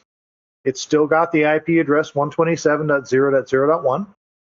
And we also have ETH0 showing in the output. And here we have the IPv4 address. There is a second IPv4 address attached to this. That's the internal address for local communication. Here's the public IPv6 address that you can tell because it has the word global next to it. And here's the private IPv6 address that you can only reach if you happen to be on the same network as this virtual machine. So you'd have to have another cloud server inside DigitalOcean to be able to use this last address. Same thing as ifconfig, it's formatted differently. This is the way that we'll use kind of in the long term. I wanted to at least show you this command, but seeing it in both forms mean that you can use either one. So the other one is not installed by default. The old way to see the routing table was route space -n. Oh, it is installed. Here we go. Great. Depending on what version of Linux you have, it may say, I'm sorry, I don't have that command. But the routing table says, I have a way to reach the internet, 0.0.0.0/0.0.0.0, and the machine I go through to get to the internet is my router at DigitalOcean, and it's going out through the ETH0 interface because that's the only one we have. The other way to see the routing table is IP space route. And I think that's short enough that we can show it. Yeah, there we go. Same kind of thing, they just get formatted a little differently. So use whichever tool you want. This one might actually be a little bit easier to do scripting from, but whichever one gets you the information you need is great with me. IP will actually do a lot more. We won't get too deep into that, but it is helpful to know that you have a live connection to the internet. It is helpful to know that you have IPv6 connectivity or not. And we saw above how to use ping 8.8.8.8 to verify that you really do have internet access before you move on. Hey, Bill. Yes, please. Before we move on, we had a question. Wasn't sure if you wanted to cover it. They were Anytime. asking if you could step back and explain the differences between the file system types displayed in the output of the df-h command. Shall do. Perfect. And that's a great time to do it. So df, as we said, was the disk-free command with a human-readable form. And I'm going to feed that into less so that I can see it more easily. Most of what you deal with on a Linux system is the ext4 file system or XFS, or there are a few others. Linux systems have a few that are just normal ways of storing files on disk. If you think about a thumb drive, if you put it into a system and it says, hi, a new FAT file system has been found, or I need to erase this, can I put FAT on here? That is the file system that you normally use for thumb drives and portable drives. Linux uses something called ext4. We don't actually see this up here. It says the file system is VDA1. It's being a little bit short. I'll show you how to see that in a minute. Now, there are a few more, and most of these are what are called virtual file system. They kind of sort of don't truly exist. Let me give you an example. So I'm going to go back and switch to where we get more detail on that with the mount command. Mount says what underlying drive is being used, what file system's on there, and where does it show up. Let's take a look. And there's a whole bunch of garbage on here, but let me show you why I'm doing this. Here's our root file system on line 6. The underlying storage is the first partition on VDA. And the file system type is ext4. This is the default one that's used on Linux. There are a couple of others, but you'll mostly see ext4. It's a read-write file system, meaning I can make changes to it. If you were to stick in a CD-ROM or a non-rewritable DVD, it would show up as RO, read-only. Ignore the rest of the command line parameters. They're not really relevant to us. Pretty much, so proc is created by the kernel. sysfs is created by the kernel. And I'll show you proc a little bit later. Sys is similar, but it's the same idea. They don't exist. There is no underlying storage for those. The kernel publishes some of its settings in /proc and /sys. But they're not actually stored on any drive anywhere. A lot of these are the same way. Tempfs is a RAM disk. And it's mostly what you'll see. It's very common to put the temp directory on a RAM disk. A RAM disk allows you to store files blazingly fast and retrieve the contents blazingly fast, but it uses up some of your memory in the process.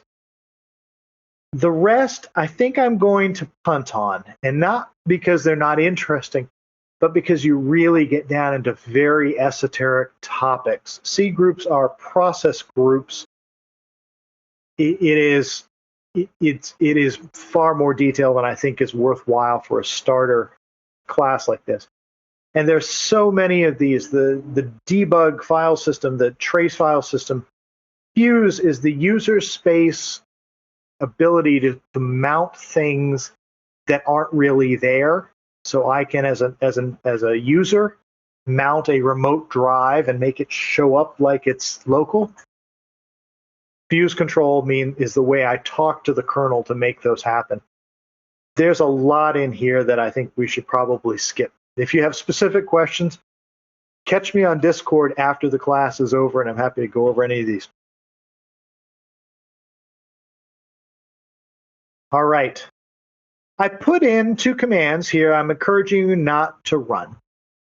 In the lab document, I show you how to manually set an IP address for a system. If you run this, your system will stop responding because it no longer has the IP address that was given to it by the cloud provider or the virtualization software or the network that it's physically connected to. I wanted to show you the format of that. Sudo ifconfig eth0, the IP address that you want to assign, the word broadcast, the broadcast address for that network, up. That's the first highlighted line. And that would assign that IP address to that particular interface, and it would take away any IP address that was already there, and that's the critical part. Please don't run that. If you need to use it because you just can't get a dynamically assigned IP address, and somebody says, hey, just assign it by hand, this is how you do it. Just don't do it normally. And the second one is route add default gateway, and then the IP address of your router leading out of the building. Those two will let you assign an address in an emergency. So we talked about how to go and tell whether our internet connection was live. Ping /c /5 -n 8.8.8.8. And sure enough, that system is responding, so I have IP connectivity. And to check that DNS is working, ping /c /5-n www.google.com. And sure enough, it comes back with an IPv6 address, so I know IPv6 connectivity is working as well. I can put in a raw IPv6 address as well if I want to.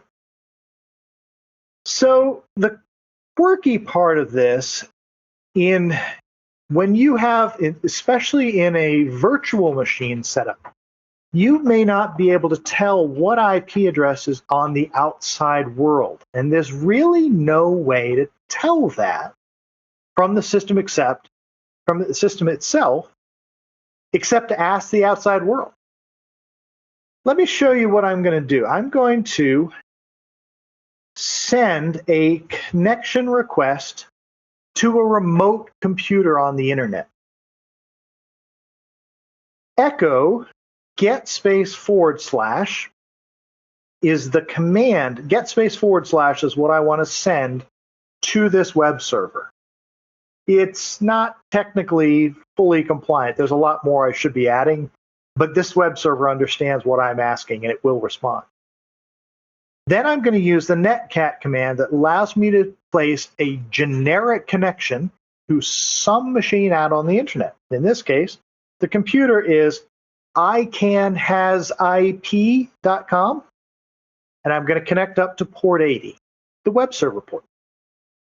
So I'm making the simplest possible web server connection you can make, and it's not technically RFC compliant, but it will work. Let's give it a try.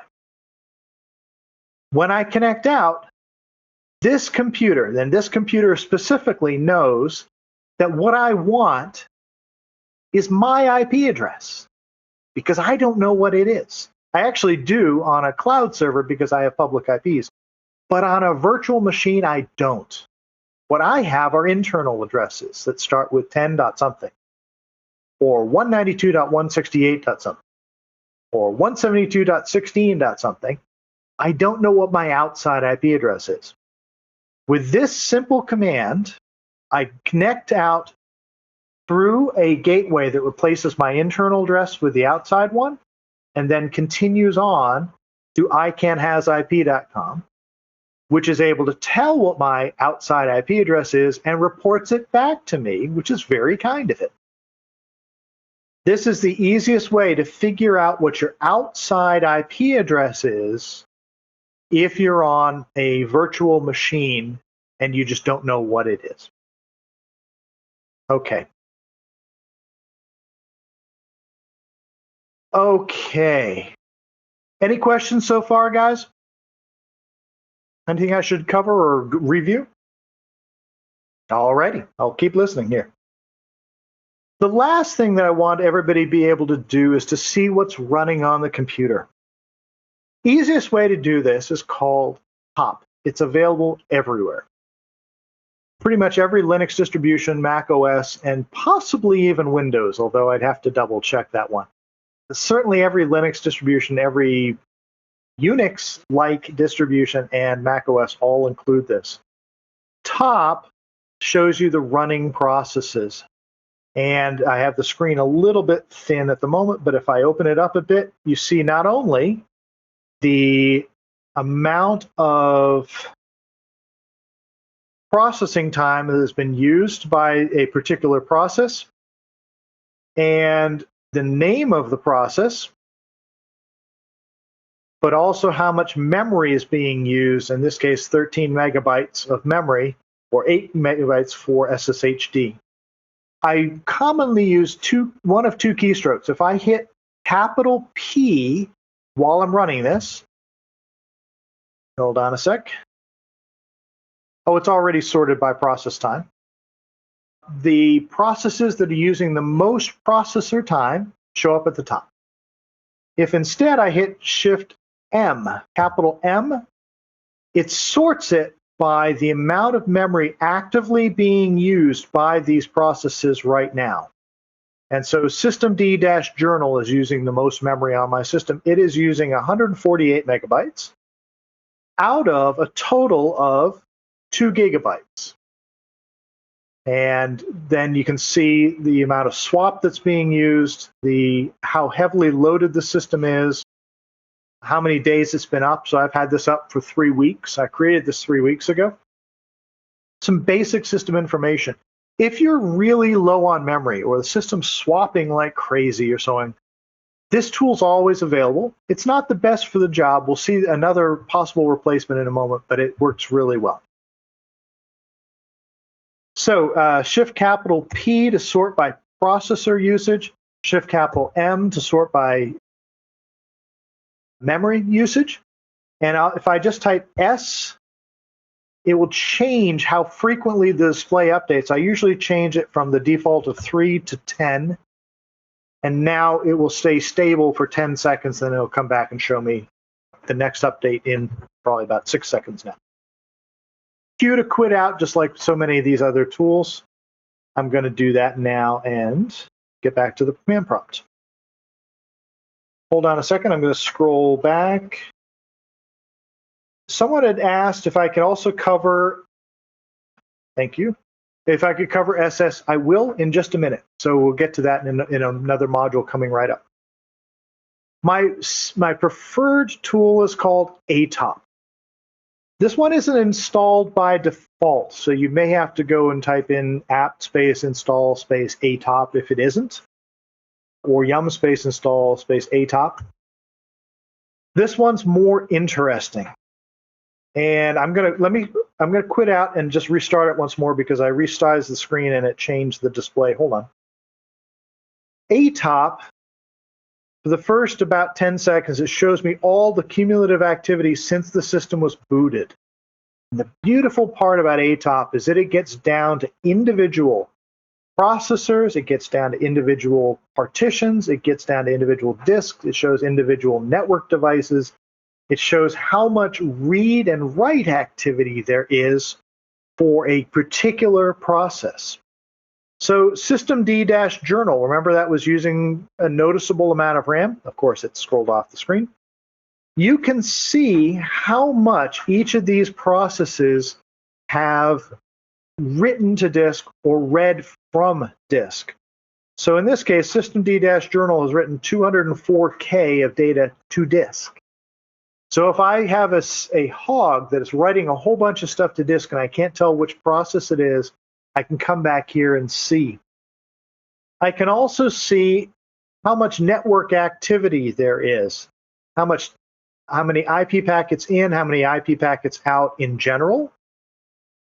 But I can also see the amount of traffic in and out for individual network interfaces or individual disks.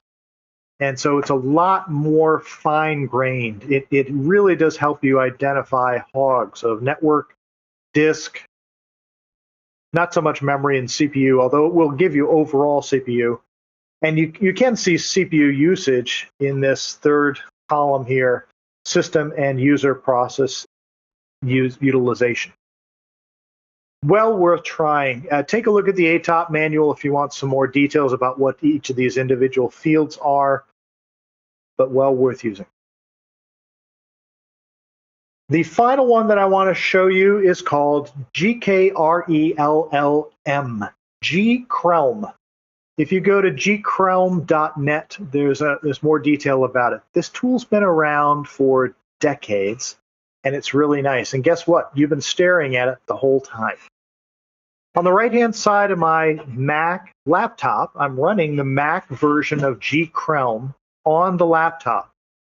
Now, up here, I see the individual processors on my system, and in each of these boxes, I see the previous 60 seconds worth of activity. So this is CPU 0, CPU 1, CPU 2, CPU 3, 4, 5, 6, 7. I'm sure I miscounted there somewhere, but these are the individual processors on my system, and it scrolls from right over to left. So the most recent moment that was measured is right here, and then as you move over to the left, this is about 60 seconds ago. So I can see the previous 60 seconds, and I can see changes in pattern. So for example, this one down here is my Ethernet 4 wired Ethernet interface. And I can see there was a point where the network activity dropped dramatically. That makes me think that maybe I had a brief outage at Comcast. I never would have seen that otherwise. I can see the amount of free space, the amount of free swap, the amount of free memory. I can look at the activity for individual disks. So this is my main hard drive on the laptop. And then down below, I can see, for example, here's the wireless interface that's currently disabled. And here's my SD card reader, which is not active because I don't have anything plugged in. This one, it may not be immediately obvious, but it tells you a whole bunch about your system. I can run this on a bunch of computers.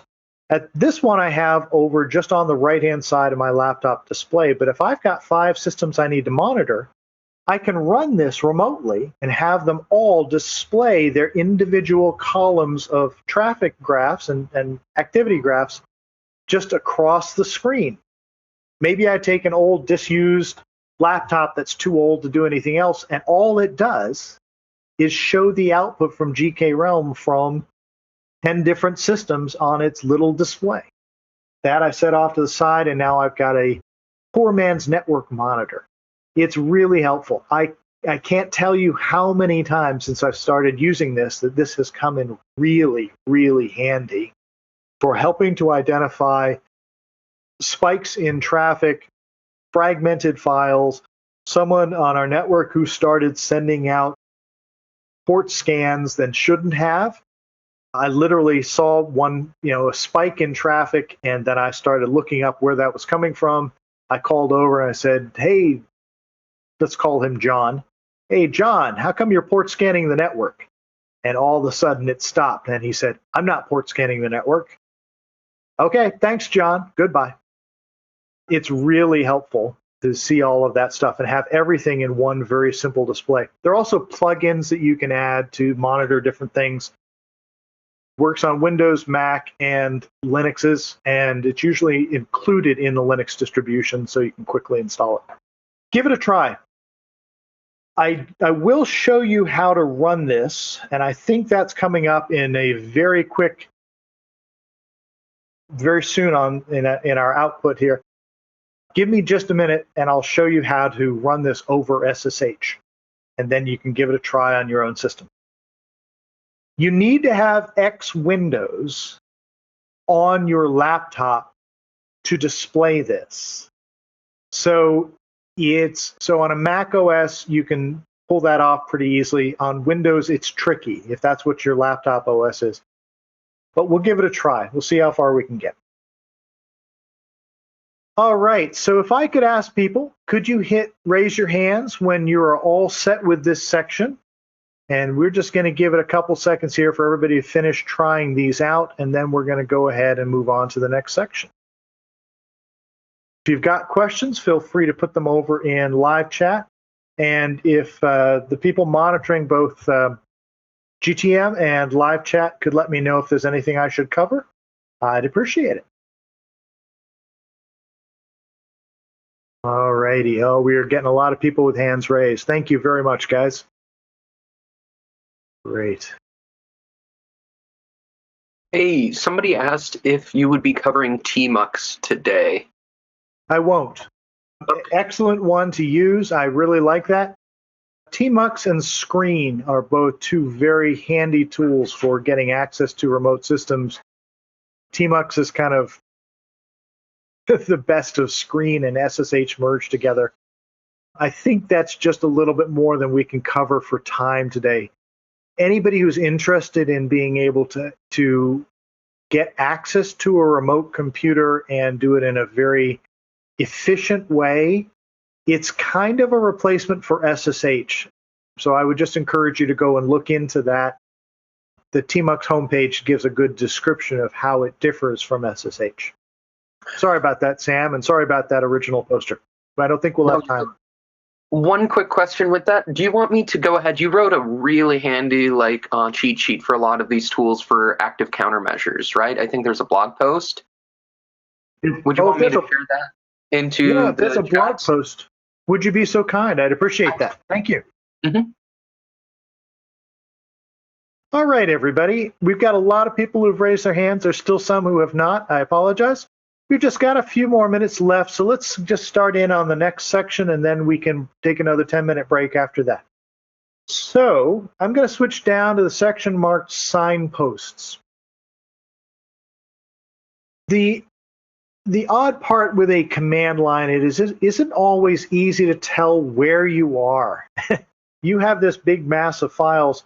The concepts here are very much like the first time you ever tried to make it around the C drive on a Windows system. Well, this is just kind of weird. Why is there a C drive, and what are all these slashes, and why are they all staring at me?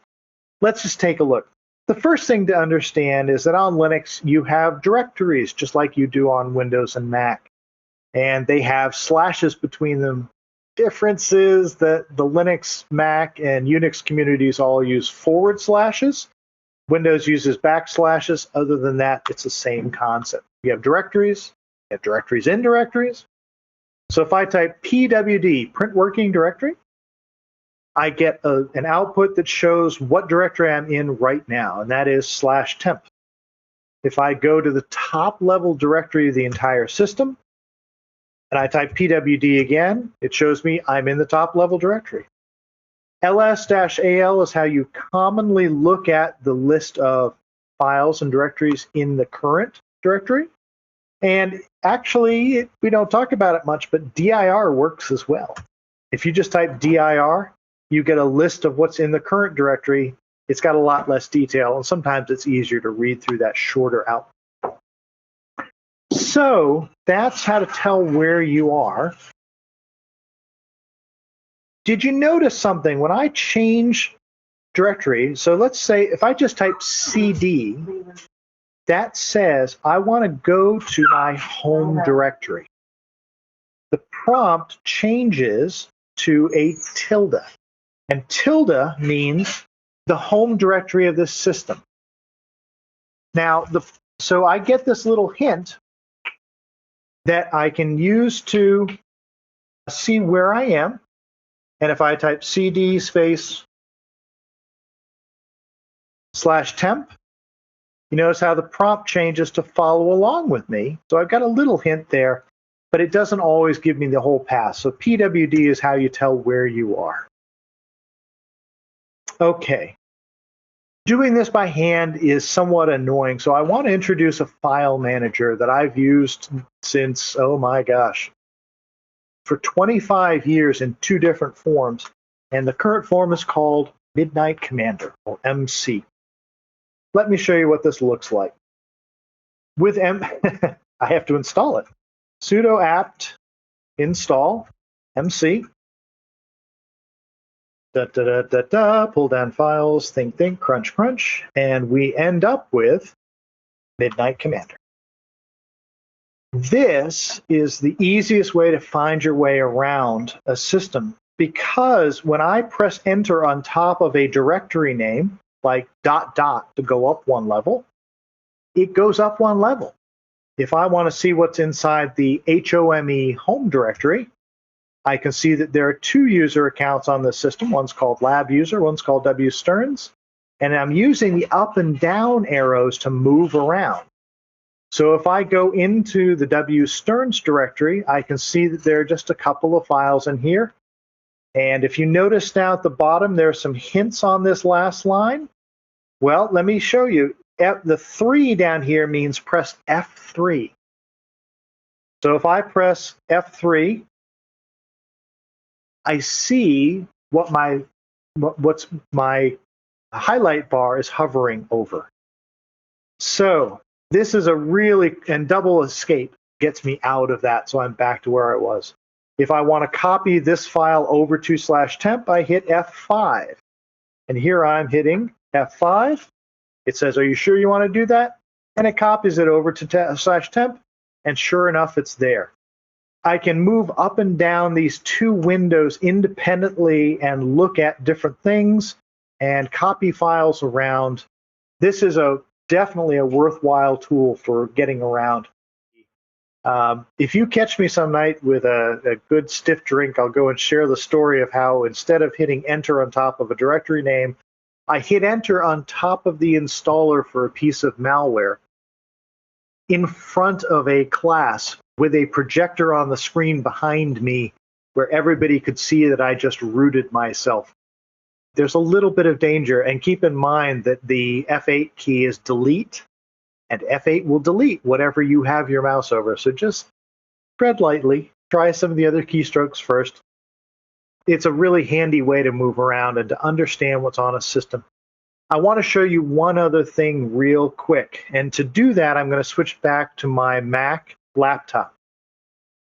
So this is my Mac, and I'm going to, let's see, in the temporary directory, Thank you, Obi-Wan. I appreciate that. In the temporary directory, remember we copied the file Etsy services back?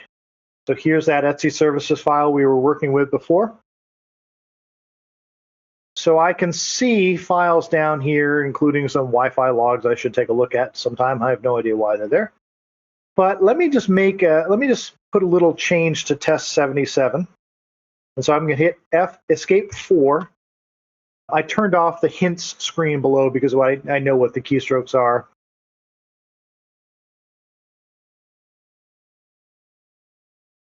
I save that, hit escape to get out. And then if I hit F3 again, I can see what was changed there. Now, I want to send this over to the Linux lab system. Oops, sorry, I can't do that. I'm very good at typing these quickly. F9 brings the drop-down menu. I'm going to look at the left panel by pressing L. And I'm going to come down here. I can either press H or hit enter on top of shell link. Watch what happens. I type in the name of a remote Linux system that's accessible by SSH, in this case Linux-lab, or you can put in an IP address. It asks me for my password. I type in my password, and now I see the remote systems directory tree. So if I want to put this in the, let's say, the home lab user directory, I hit escape 5 to copy. It says, are you sure you want to put it there? I hit enter, and it's over. So I can really quickly move files back and forth, copy things, delete things, walk around a remote computer's tree. That in itself is worth the price of admission right there. And of course, like all other open source software, it's free. So well worth trying out. Just a quick reminder, it's in the notes, but to get to this, I'm going to get out of this. Oops, sorry. F9 is the drop-down menu. L for the left panel. Shell link or press the H key, either way. And I'm going to go to a different computer. This is Devel. And I'm in, and I can look around at the contents of the Devel computer's home directory, all the directories there as well. So that's a handy way to get around the computer and move files back and forth. I'll quit out of here, and I'm back to a command prompt on my Mac. So that hint of moving around or making an SSH connection is in your lab document. It's in the signpost sections. Yes, Tiger, it is used for lateral movements. And there's also one other thing. I won't go into it right now, but there's an editor included along with this called MCEdit. It's basically very much like Nano. One of the really nice features is that if you're doing programming or writing shell scripts, it does context-sensitive highlighting. So if I go to a directory that has a script, and I type mcedit passer.py, you see that this is context-sensitive coloring showing what each of the items on this screen are. It's handy. Yep. Okay. There's my that was my side trip for the day. Well worth giving that one a try. The man page for MC tells you more about how that works. Down in the next section of your lab doc, I talk about the different directories that are used. The Linux community used to have a lot of differences in how directory trees were set up. And so one of the things that the community decided to do was to come up with a standard for where things should be put, so that if you go to one Linux system, they should look very much like another. In this next section down, I'm giving you a kind of a Cook's tour, a quick summary of the major directory trees used in Linux. And this is really a summary of what's called the File System Hierarchy Standard, or FHS. If you go down to the bottom, there is a link to the Wikipedia page on the File System Hierarchy Standard. Ubuntu has taken a couple of minor additions, really, not changes, but just additions. And so their Ubuntu tree is listed here under help.ubuntu.com. I'm not going to go down through each of these, but this is just a summary of what the major use of those directories are, so you can get a sense of why they're there and what you might find under them. Okay. And I think what we're going to do is continue on. Give a try to Midnight Commander if you've never used it before. Keep in mind that the function keys are all listed down at the bottom, and the way to get out of it is F10. Even if you're on a Mac, you can still use function keys. I have on my keyboard an FN, and so if I hold down FN and I press the 0 button, that gives me the equivalent of F10 on a laptop that has function keys, even if you don't have any. Or actually function and then F10 at the top of my screen. Escape 0 also does that function key equivalent. All right. Okay, so we're going to skip out of the signpost section and move down to SSH. As I said before, it's a little hard to come up with a way to truly introduce you to all of the topics in Linux and make it some kind of linear progression. You keep bouncing back and forth between this tool and this concept and so on. So we've done a little SSHing already. First thing to remember is that you need a machine to which you can SSH, and that one has the SSH server installed, and that server is listening on port 22 waiting for you to connect. So if I'm over on my Linux Lab system and I type netstat, we'll see this in a future section, -anp pipeless. This shows me what the listening ports are on this system. And if I look down here, I have my SSH server listening on port 22, waiting for someone to connect in.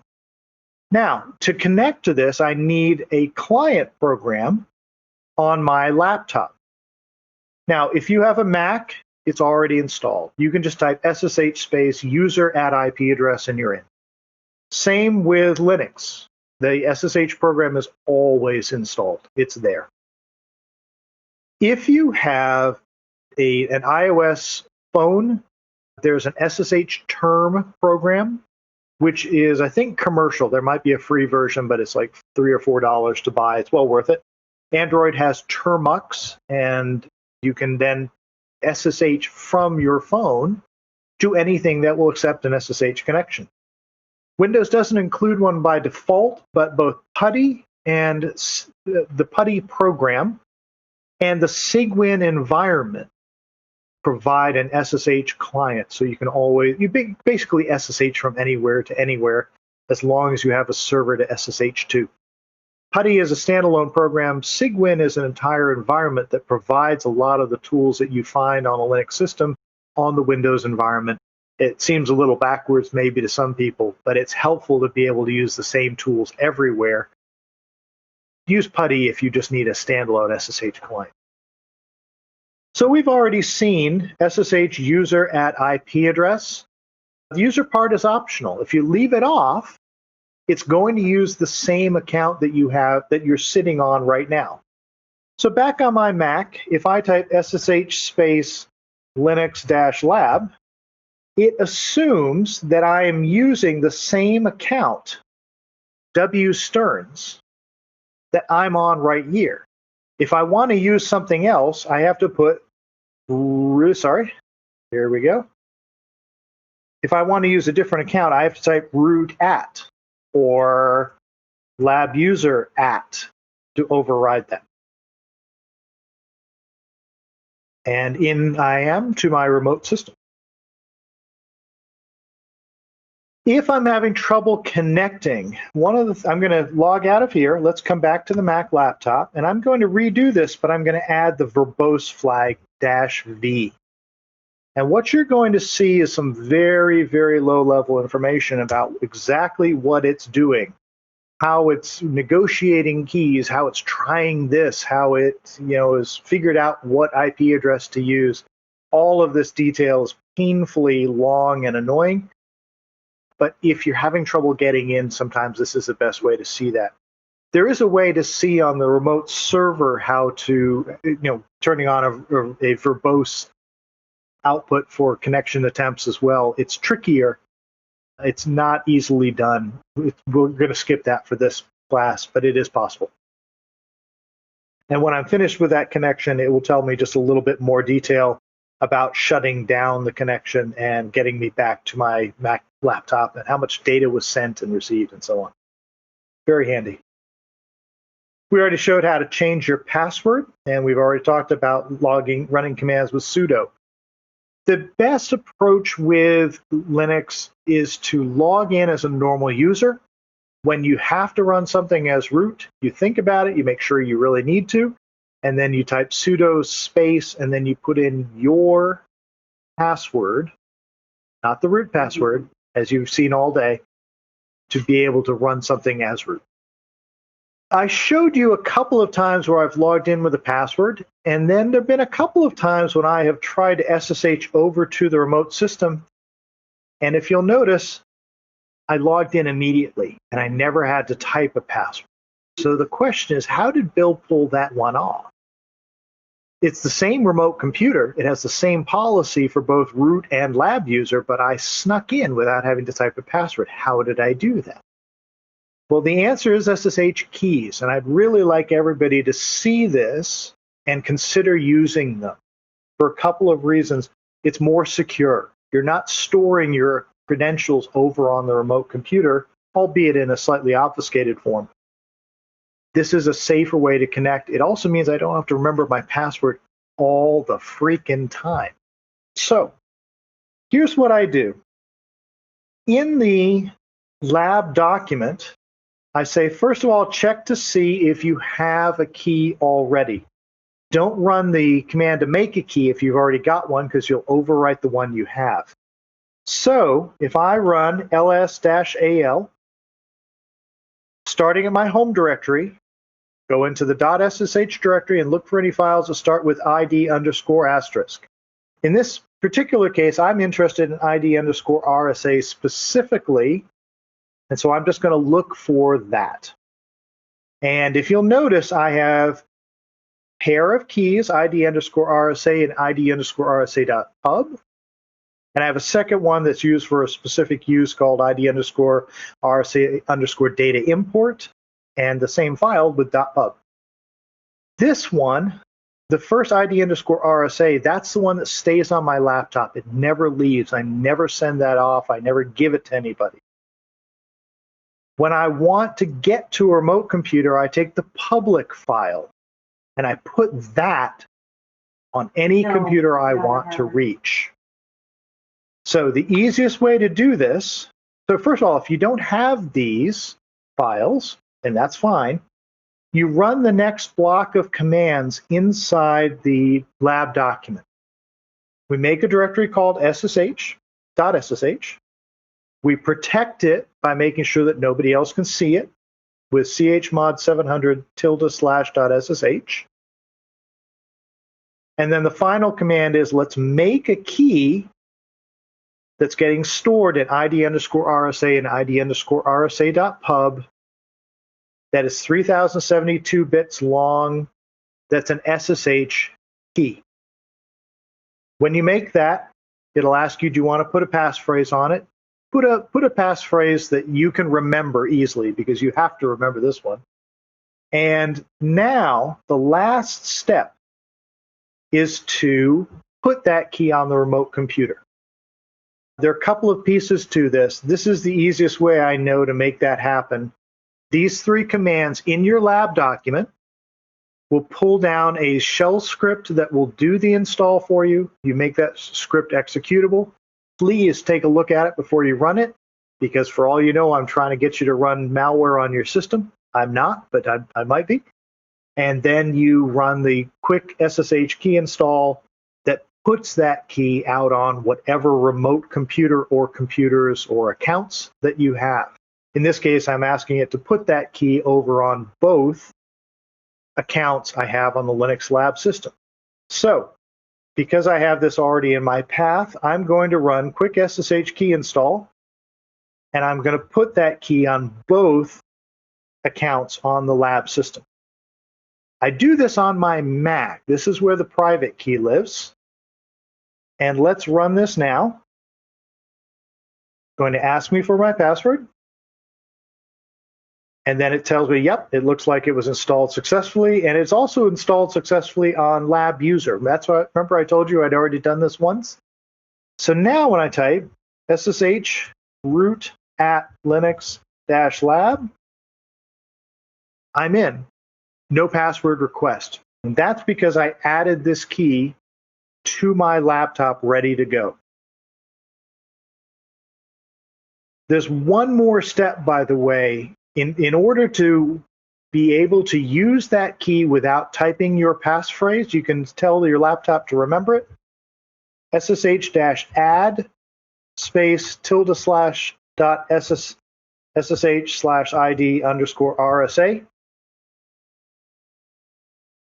Too true, BB hacking. Yep, I'll get to that in just a second. I can add this key into memory so that until I reboot the system, it's always available. And that's in fact exactly what I've done. If I do SSH-add-L,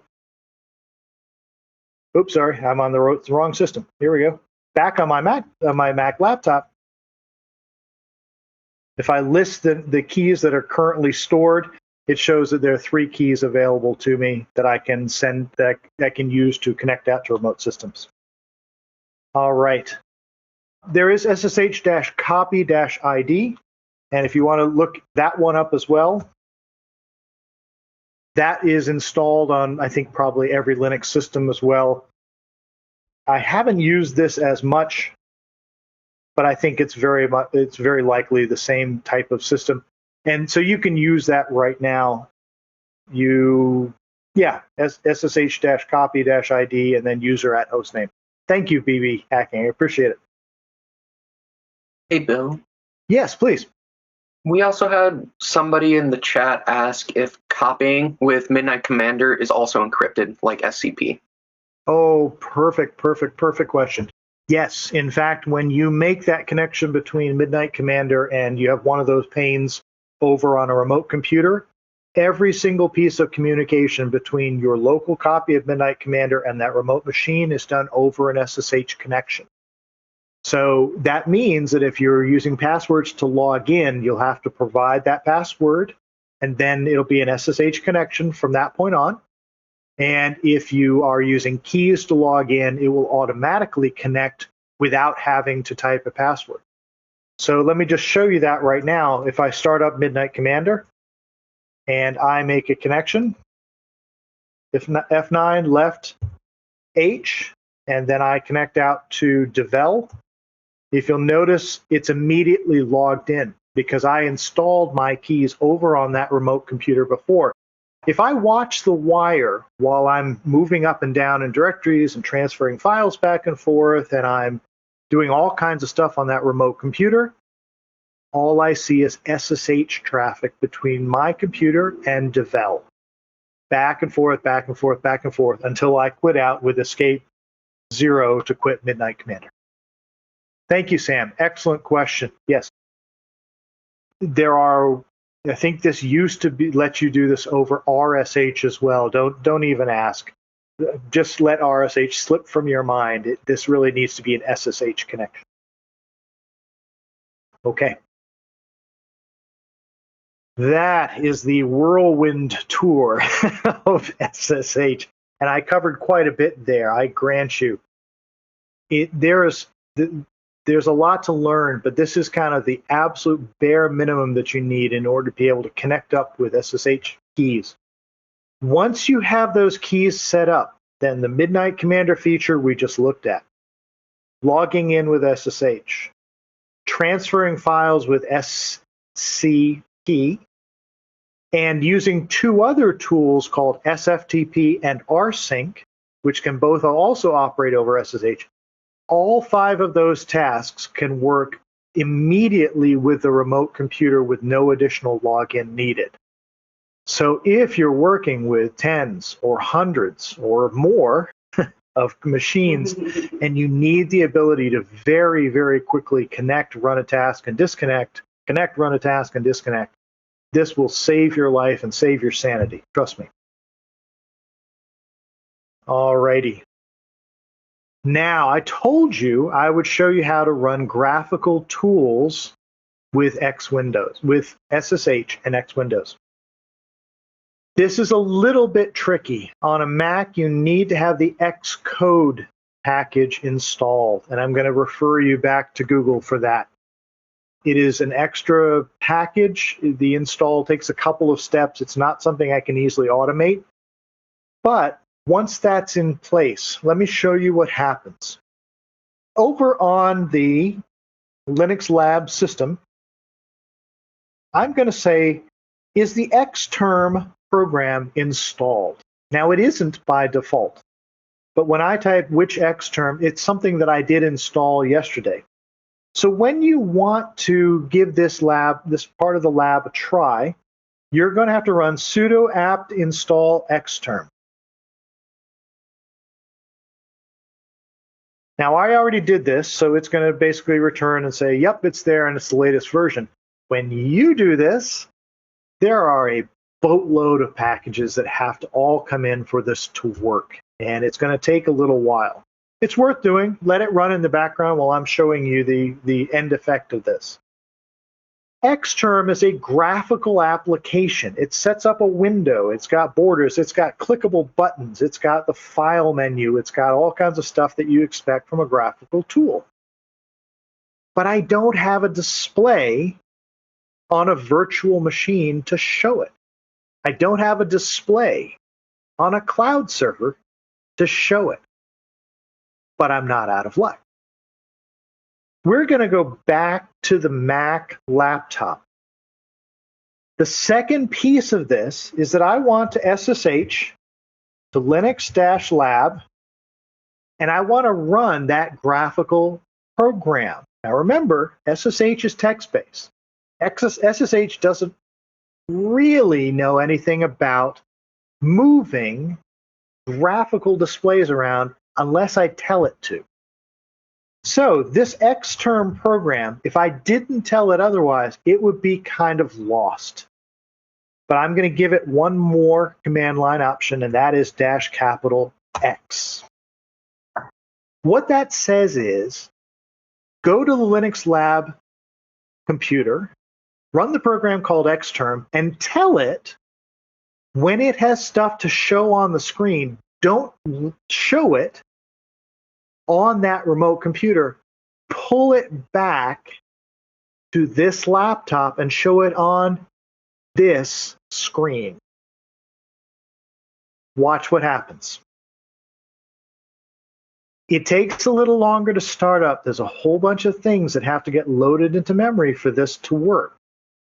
But within 5 or 10 seconds, we should have a graphical application show up on the Mac display. This is a command prompt that happens to be over on my remote computer. In fact, all of the display processing, except showing the actual pixels, is being handled on the remote computer. The pixels are coming back to me. It's a little bit more subtle than that, but it's pretty close.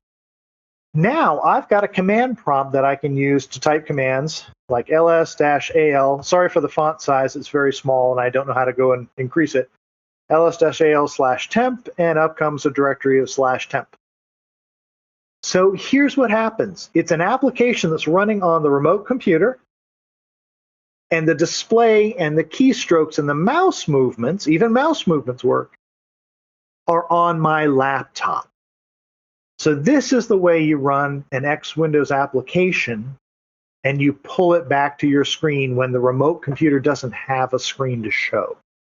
You can kind of get one to show. You can set up a whole desktop on a virtual machine. You can't do this on a cloud server.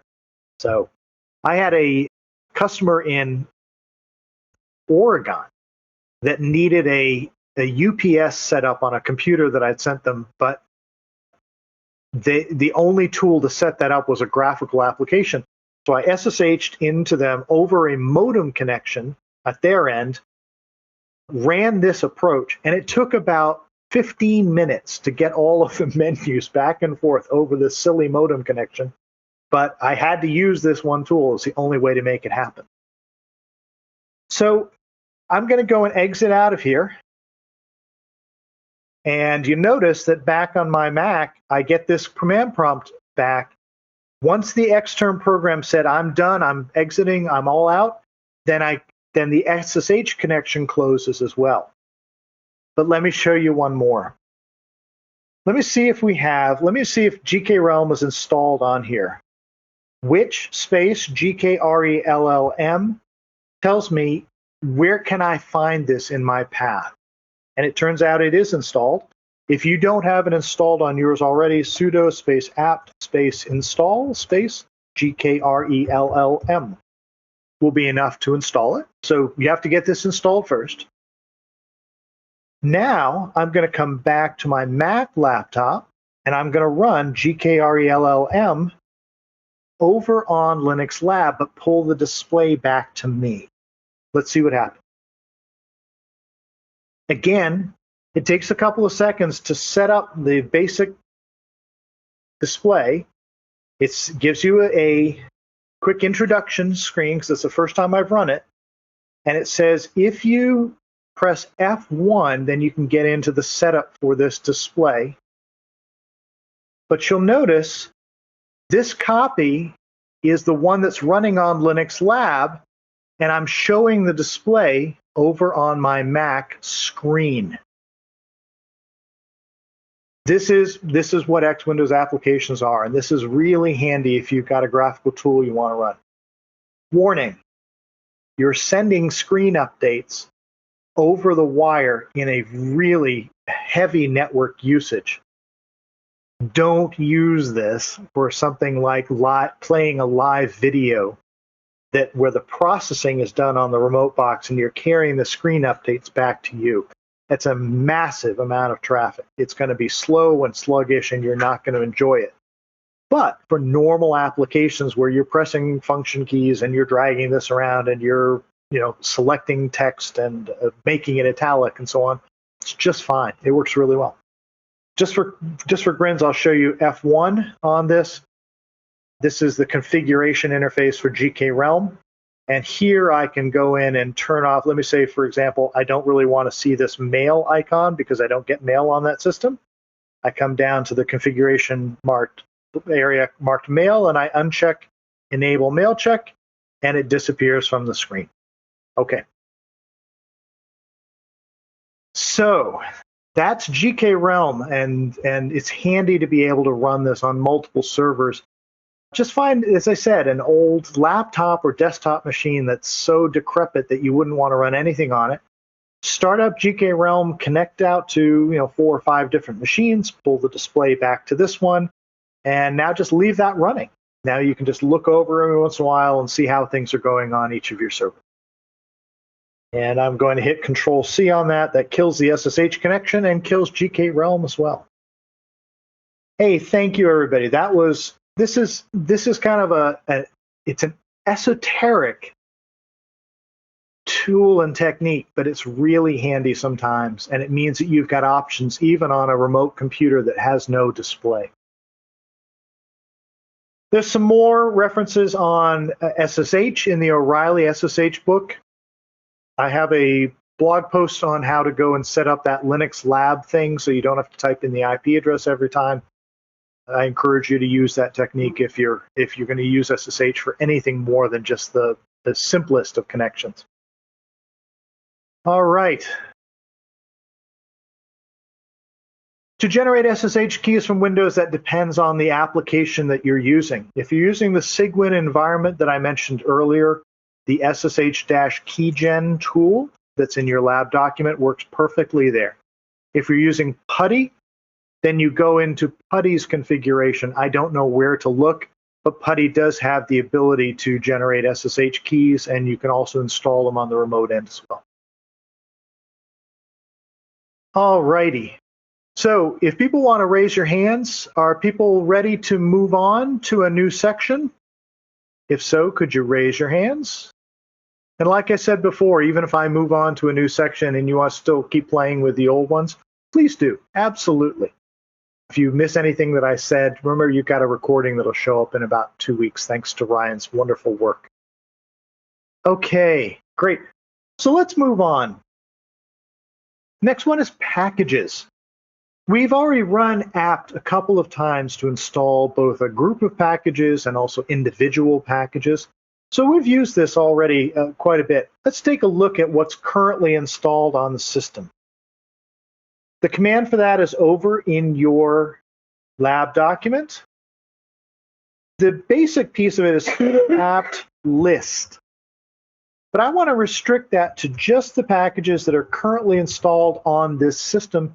So I do sudo apt list -- installed.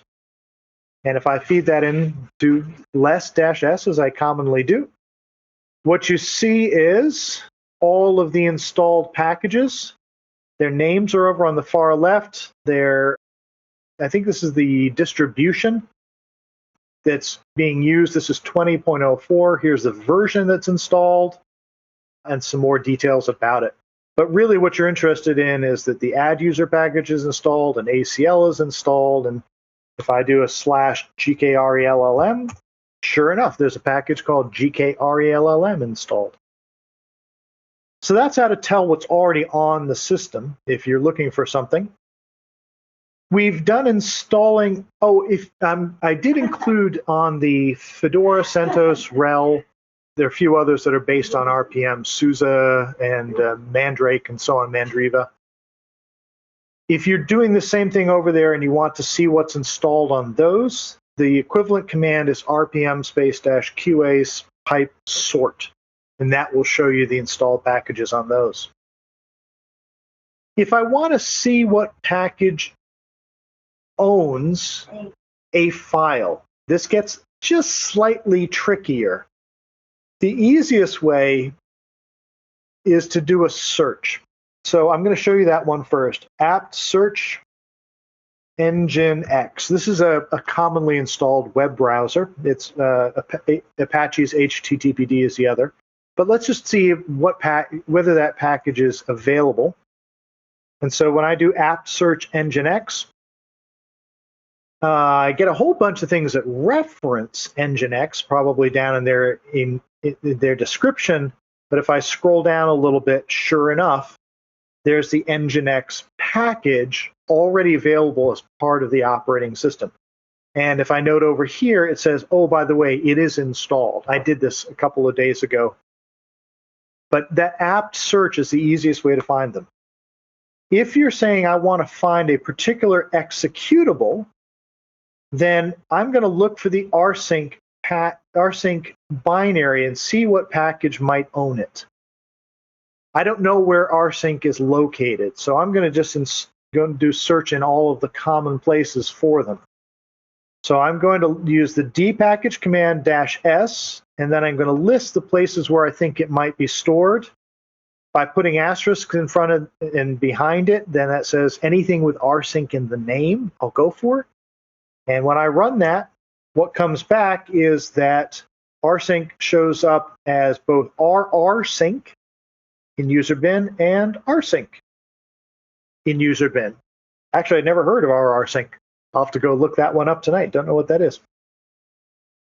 Now, so these are the ways to kind of figure out what package owns it. You'll find a number of times when you're working with Linux systems where you'll have to go back to Google and say what package name rsync Ubuntu 20.04 or something like that and do a little bit of searching, but it's usually available. I'm trying to show you what you can do on your own system to do basic searches. There's another one, if you're on the Fedora or CentOS or RPM-based RHEL side, you can do yum provides *bin/rsync. That says, tell me what packages provide that resource. And you can also do, just like with the app side, you can do yum search nginx, and it'll do basically the same thing as apt search nginx. When it comes time to install the package, we've done this a couple of times already. Sudo apt install, and then the name of the package. On the Fedora and CentOS and RHEL RPM side, that's sudo yum install package name. Yum is technically deprecated. It's supposed to be removed at some point. I'm sure it will. Yum is a package manager that's been around for, I think, a few decades now. It's been replaced by another package called DNF. And the reason why I'm still giving yum commands is, one, they still work. And two, yum is very, very prevalent in the RPM distribution, RPM-based distributions. So even the newest ones that use DNF, they will almost always allow you to use the old yum commands. And I know that's a terrible habit to get into, but if you want to use the newer one, pretty much everything I've said with yum, you can verbatim replace yum with DNF, and it will work just fine. When you're done with the package, on the Debian and Ubuntu side, there are two steps to it. So I'm going to show you, let's first off install a package that I know I'm just not going to use for today's lab, but let's show you how it's done. Sudo apt install Alpine. And this is a mail and Usenet news reader. It's actually kind of a handy mail reader. I use it over on another computer for another account. So we'll put that in place. It will need to install all of those packages, pull a few down, do its normal thinking and crunching in the background. And what I end up with is the Alpine executable is over in user bin. And if I do a search, if I do that list installed approach and search for Alpine, sure enough, Alpine is installed as well. Now, when I'm done with this package and I want to get the space back, I can remove it. So instead of apt install Alpine, I'm going to use apt remove Alpine. Now watch what happens. It says, hey, I'm ready to go and remove this one package. And it says to me, now be careful. In order to install Alpine, I had to put in separate packages called mlock and Alpine doc that support it. But I'm not going to delete them unless you specifically tell me to. Either way, it doesn't make a big difference. This first step will remove Alpine only. So I'll finish that process. We will remove it. It'll pull those files back out. And now when I get back to a command prompt and I say which Alpine to say, tell me where the executable is, there isn't one. It's gone from the system. But we still have those supporting libraries. So I put the second command that you need to run also in the lab doc, and that's sudo apt auto remove. You don't have to remember that. In fact, when I removed the Alpine package, it told you if you want to remove the libraries too, run this. So here's that sudo apt auto remove. And it'll say, great, I'll pull out those two supporting libraries that nobody says they need anymore. I say yes, and out go those two files as well. You don't have to do this, but it helps to keep the system clean, pull off all the stuff that you don't need anymore. And so I'm just showing you both steps. Over on the Red Hat side, it's sudo yum remove package name. And I am almost 100% certain that it will remove all the dependencies as well. Yeah, we'll call that 99.8% certain. It pulls out the dependencies. Okay, so those are the major things that you'll need to do with packages on your system. Linux distributions tend to be very complete. Even if the disk that you do the install on doesn't include everything, they know how to go out to the internet to look for the latest versions, to look for the patched versions or have had security updates, pull those down. They're feature rich in the number of applications that you can install right from the apt or yum interface. So I encourage you to give this a try. And if you're just looking for, graphical tools or photo editors, you do apt search photo, see what you find.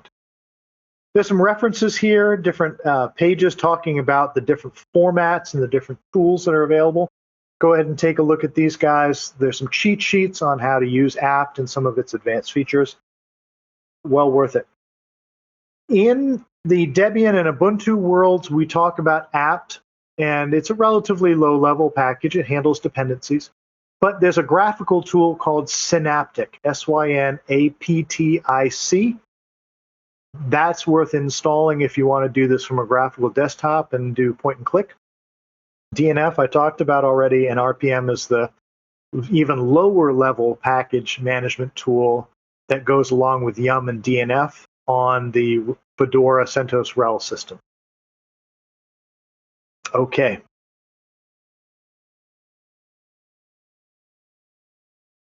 Let's move on. I think we've got enough information on those. If you have questions, guys, any questions coming in from either the question side of GoToMeeting or Discord that I should look at? It's sounding pretty quiet. Yeah, Okay. I think we're good for now. Sounds great. Thank you, Sam. All right. So we already talked about copying files back and forth. We showed you this syntax here with putting a file over on a remote system and pulling it back.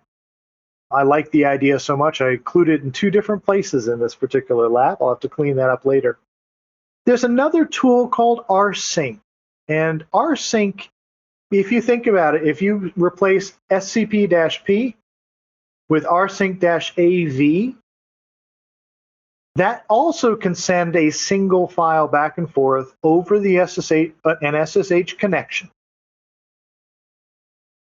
But rsync does one more thing that I want to show you as well. Forgot to make that courier text. So let me just show you first of all how to send an individual file over to the Linux system. And you would do this, hold on, let me do this on my Mac so that you can see how you would do this from the Macintosh. Here's the local file that I want to send. Here's the remote computer that I want to send it to, which in this case is Linux-lab. And then finally, what directory would I like to place it in? It's very much like SCP, that I'm sending a single file over to the remote end. rsync, you can look up the command line parameters, but the usual way to do this is rsync-av to make the permissions look the same on the remote side. And you always have to include -e SSH to say, hey, by the way, use SSH as your carrier. There's another format for it, but most of the time you want to use SSH. rsync goes one step further, and I want to show you this briefly because it's important. I'm going to make a target directory over on my Linux system, and I'm going to call it here junk. Okay, cd junk. And if I type pwd, it shows me that, yeah, we can do this. I'd like to do this as the lab user account. Hold on a second. I'm going to log in as lab user on the Linux lab system. And we're going to make a junk directory. And so this directory I'm in right now is home lab user junk. Now, if you notice, there's nothing in there. That's empty. What I want to do, let's go back to the temp directory. There's a whole lot of junk in here, but I want to copy all of this stuff. Do I want to copy all of this stuff?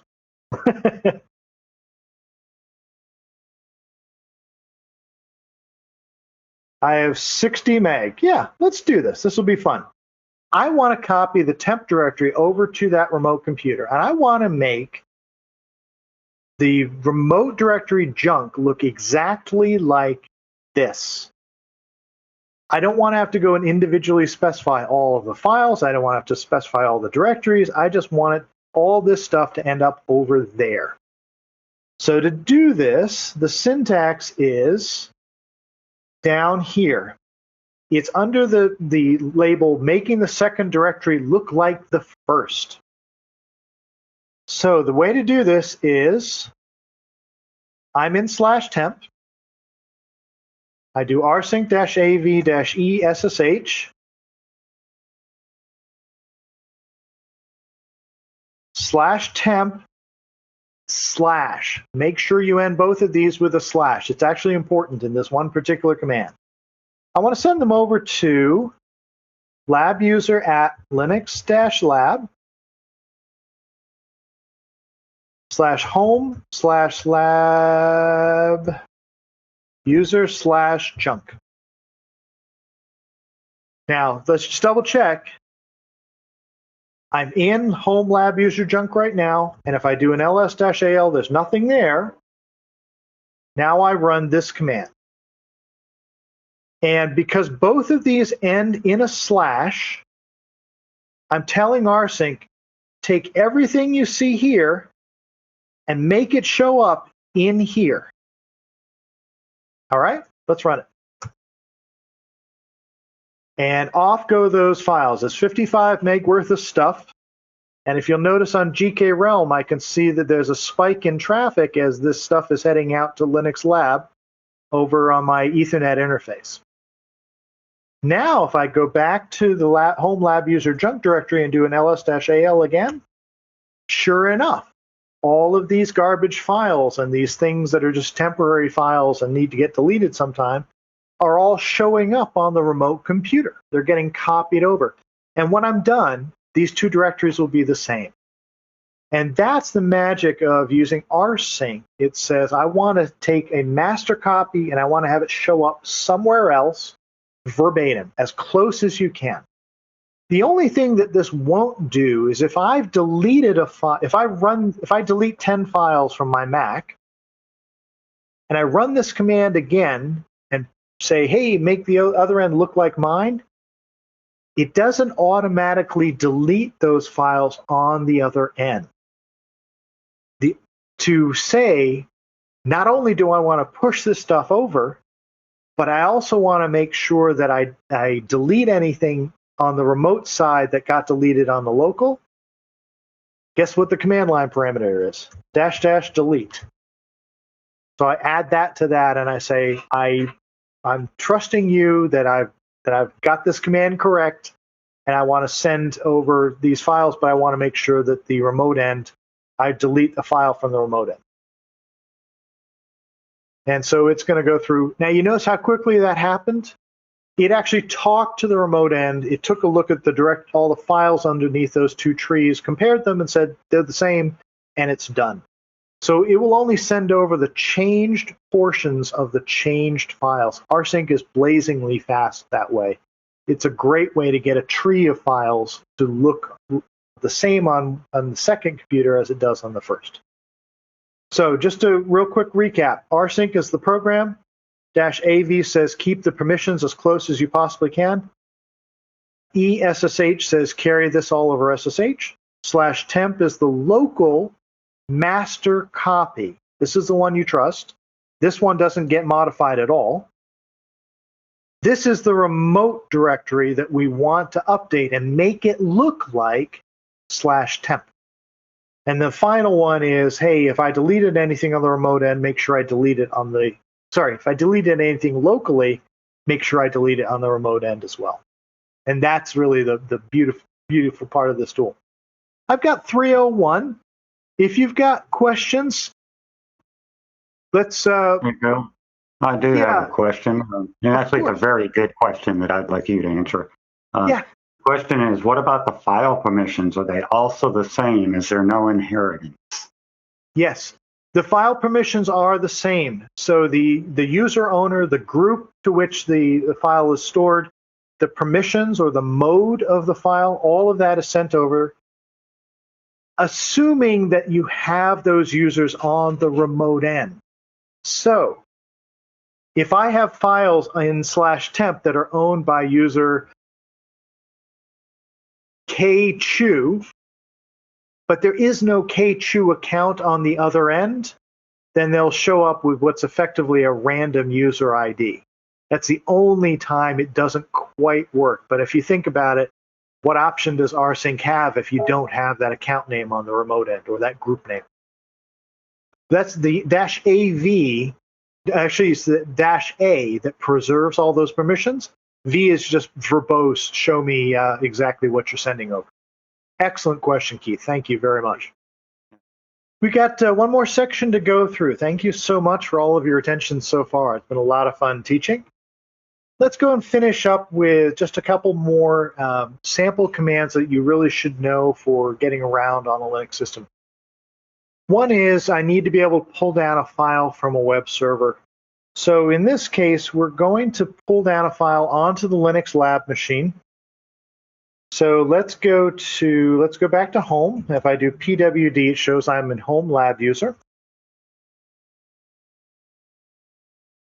So let's make a downloads directory, mkdir, as opposed to md, I think is what you can use on DOS. It's mkdir. I have to go into that directory as well. And now if I look at where I am, it's an empty directory and it's home lab user download. There was let me cover a question from Tiger. Since rsync is blazingly fast, is it used for digital forensics purposes to copy log file directories from a live target system or to exfiltrate large directories from the target system? Sure, absolutely. rsync does a couple of things. It will compress the files. It will send only changed or new files, so old ones just get left as they are. You don't have to send them twice. If you have log files in particular, think about log files. I've got this block of stuff that I've already sent over to the target system, and now there's this new section at the end that I want to send as well. rsync says, oh, on the target system, I've already got these lines, no need to send them again. And it just sends this new block of stuff to append to the end, essentially. It's slightly more complicated than that, but that's effectively what it does. So it's a great way of sending files that may change over to a target system without having to send them all every single time, which is what SCP would do. It just blindly copies everything, even if what's on the remote system is identical to what's on the local system. Great. Alrighty, so let's try a couple of downloads. In your notes, you've got the references for two programs. The first one is called curl, and I'm going to kick off that command with curl --s, the silent mode. I'm going to download a file called downloadme.txt from Bill Stern's web server, and I'm using -O to say save it with the same file name that you downloaded it under. When I run that, nothing shows up except for a file called downloadme.txt. And if I cat downloadme.txt, I see that the file has come down. So curl is one that's very commonly on Linux systems. I'll give you the other one that's called wget. It's a slightly older one, still very capable, and I'd love to have you know how to use both in case you need to download files. In this case, you use -Q to be quiet, and then by default, wget will save the file under the same name that it was downloaded as. So I should end up with, if I do ls-al, a downloadme2.txt, and I get the second file pulled down from the web server as well. Just handy if you need to get something from a web server. If you want to see a remote web server, there are two command line web browsers, primarily for Linux. The first one is called LYNX. And so if I use that web browser and I go to www.google.com, it's going to ask me about each individual cookie, or do I want to do these? I'm just going to hit V to never save cookies. And what I end up with is the text version of Google's homepage. I can even come down here and search for Black Hills Information Security. Google search. And sure enough, the first link that comes back, I'm very glad to say, is Black Hill's website. You hit Q to quit, and then you say Y to make sure that you really do want to quit. That's links. Now, there's a second form. It's a totally different program, but they decided to make things really confusing and call it LINKS as opposed to LYNX, which is what we just saw. And I'm going to go to just a different web server, www.whitehouse.gov. Links is not installed. So sudo apt install LINKS.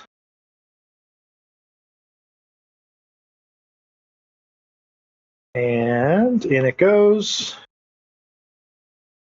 And once that's in place, I have a second web browser. Welcome to Links. And up comes the White House's text version of the website. Would you want to use these for a lot? No, not really.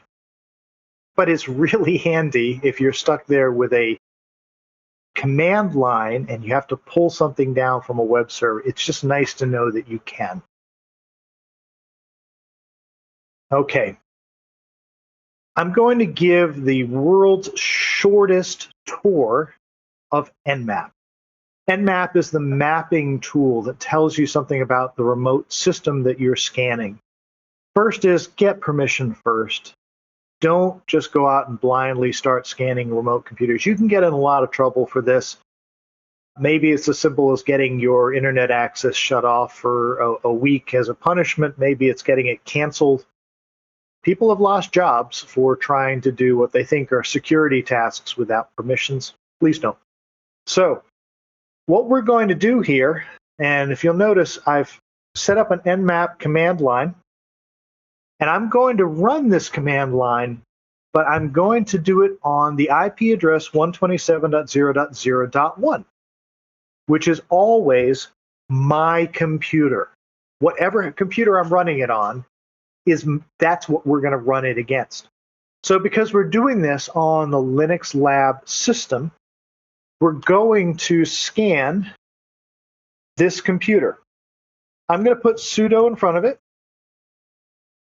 And just quickly, -A says, give me basic information about operating systems and versions and so on. When I say --top ports 40, it's going to look at the 40 most commonly used ports on the internet. I don't want to do all 65,535, but I do want to use what's called a connect scan, which is -ST, saying connect to the port, tell me if it's open or closed. And finally, this is the only IP address that I want to scan. I can put multiple host names or IP addresses on that command line, IPv4, IPv6, it doesn't matter. So once I've got that all in place, then the last thing is I want to feed that into ~S so that I remember it. Nmap version 8 tells you that it started at a certain time, and it's going to take just a minute to figure out what's on the remote computer, which is itself. Remember, Linux Lab machine is scanning itself. Out of the 40 ports that it scanned, 38 of them were closed, nothing there. But it did find two things of open ports. First is the SSH server is on port 22, and it gives you the full description of that service. It also found an Nginx web server on TCP port 80 and showed you the version of Nginx as well, 1.18.0. How does it know that? Because it's sent back in the headers. The server itself says, hi, I'm Nginx 1.18.0. I'm running on Ubuntu. What can I do for you today? And it waits for the client to send over a request. Based on the scan, it's also able to make a guess that this is Linux 2.6 kernel or higher. It can't really tell down to the individual release exactly what version it is, but it tells you it's probably a Linux machine. And some more details about how far it is away. You notice this is 0 hops away, meaning that it's immediate. I'm sending a packet and I immediately get a response back without having to go through multiple routers to get there. This is the simplest version of Nmap, and there are tons of things you can do with it. You can get really esoteric. You can script it. You can pull the reports out in text, HTML, XML, I think, maybe even JSON. It's been so long. There are a ton of things you can do with it. So that's the basic use of Nmap. The one thing we didn't do in that command was to look at UDP ports. The difference with TCP and UDP, TCP is a connection, and I can guarantee that if I can make a three-way handshake that I can talk to the other end. UDP is, let me throw a packet at the other end, and maybe it responds and maybe it doesn't. So scanning UDP ports is actually really hard. If I want to do that, let's do that with sudo in front because I need that privilege to do this. And I change this to -S capital U, that says scan UDP ports as well. If I scan this, it's going to take a couple of seconds to even come up with basic answer. And it only found one open port out of the 1,000 that it scanned, which was 5353, which is used for zero configuration DNS requests. It's fast on the loopback interface. On every other interface you'll ever try to scan, it's going to be a lot slower. Just accept that. UDP, I won't get into the details of why, but UDP, you can't scan quickly. It can take an hour to do a full UDP scan or more. So, if you need to know for certain what ports are open on another machine in a network and you want to be able to do that type of scan and you've got permission, Nmap is there and it will gladly help you. It's not so useful on this local system because obviously I can use tools like Netstat to show me what ports are open. And in fact, that's the next section. Let's switch over to that now. I'm going to use a new tool called SS that shows me the open ports on my computer right now. Let's do the basic lookup, which is sudo space SS space -P. And when I run that, I get a whole bunch of information about open, not only ports, but files as well. So this gets a little bit hard to read, but I can see for every individual program I'm running, what ports and files are they holding open. What I'm really interested are the UDP and TCP ports. And down here, for example, I can show that there's a connection between my computer's port SSH and some other remote IP address that I won't show you because it's my home address on this output. You'll probably see it before we're done with the lab, but let's assume you won't. The other way to do this is to look at the TCP connections and get some more data about the network connection. So let's give this a try. Sudo ss space -tuanp. It's a common way to run it. And sure enough, yep, you get to see my home address. Please don't attack it. It'll be a very short webcast today if you do. Here are the ports that are open. These are the UDP ports up top. And here are the TCP ports down below. And you'll notice that I've got something listening on port 80, which is Nginx. I've got something listening on port 22, which is the SSH server. I've got something listening on the loopback address for port 53, and this is part of the resolver on the system, the DNS lookup. Because these are : these are IPv6. Because these are 0.0.0.0, I'm listening on IPv4 as well. So I can accept connections on either IPv4 or IPv6, port 80 or port 22. SS was really handy for being able to tell what programs are listening on ports. Why do we care? Well, the reason is when you want to lock down a system, you want to shut down any services that you don't need, especially the ones that are listening on a port. Those are the ones that are vulnerable from attacks in the outside world. If you have a program that's running, but it has no listening port, you can't directly attack it over the network. So these are the ones I'm really concerned about. These are the ones I really want to keep patched. Now, there's some other forms of this. I'll just briefly show you netstat. Oops, sorry. That's not what I wanted. Here we go. So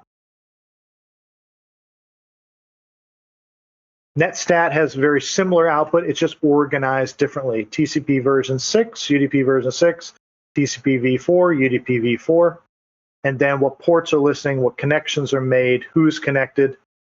We've got somebody from two totally different IP addresses connecting up to our SSH server. Somebody's brute force attacking me right now and trying to connect and log in as root.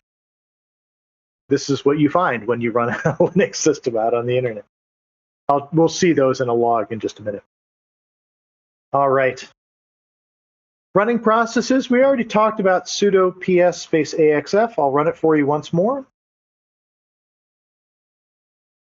This is where you see the forest view, where you see all the processes in a hierarchy showing what program started what program.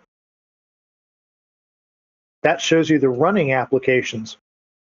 But I also wanted to show you how to start and stop individual services, because it's helpful to be able to lock things down by turning off unneeded services. To see what's available on your system, we can run sudo system control -- all.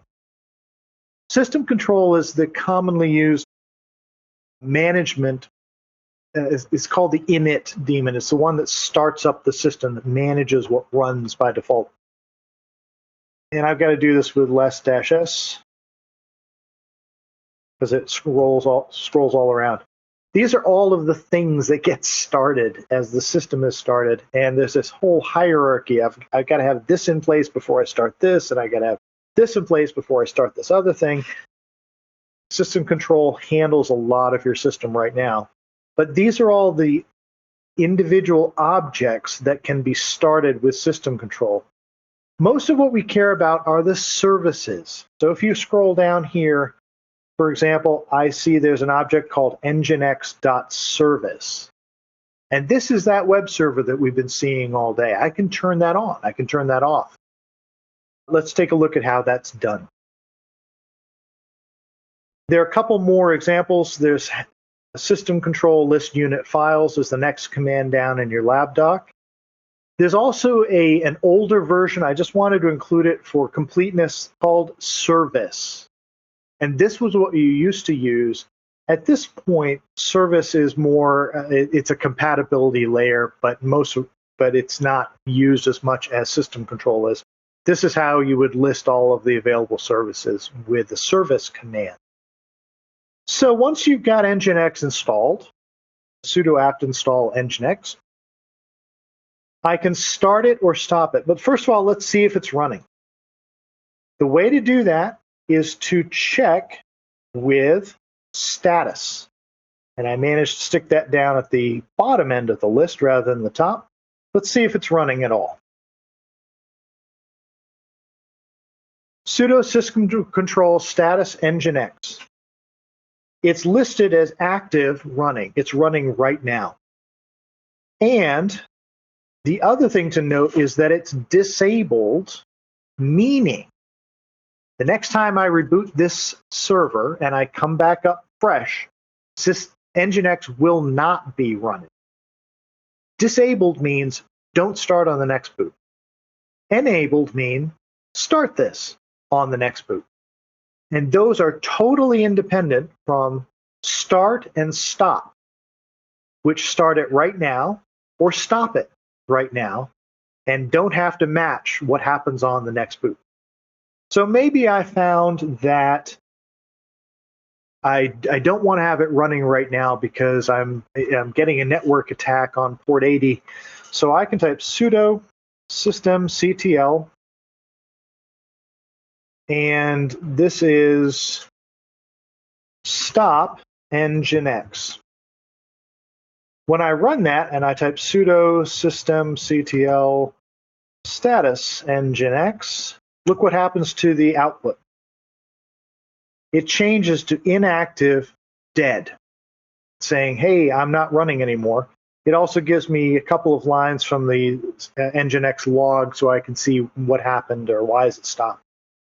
And then if I want to start it back up because the DDoS attack has now stopped, sudo systemctl start Nginx. And if I do status, keep losing my cursor here, it shows active running once again. If I want it to start on next boot, sudo systemctl enable Nginx. Changes a couple things. And I do status again, and it changes to enabled. So if I typed reboot right now, the system would go down, and when it comes back up, Nginx would get started automatically on boot. This is what you need to know in order to be able to turn on or turn off services. We've already told you how to find a given service and what services are listening on network ports. Here's how you go and turn them off right now and how you disable them on future boots. You need both of those commands in order to turn something on now and make it available on the next boot. Okay. So if you want to try this, you can always use the Lynx web browser, LYNX, if you have it installed. Let's take a look right now. LYNX, http://127.0.0.1. My IP address. I'm going to go right to myself. And you get back a status page from that Nginx is installed saying, yep, you're here. My user didn't actually put anything for you to see, but I'm here. I'm a web browser or web server, and you're here. Okay. If I turn it off,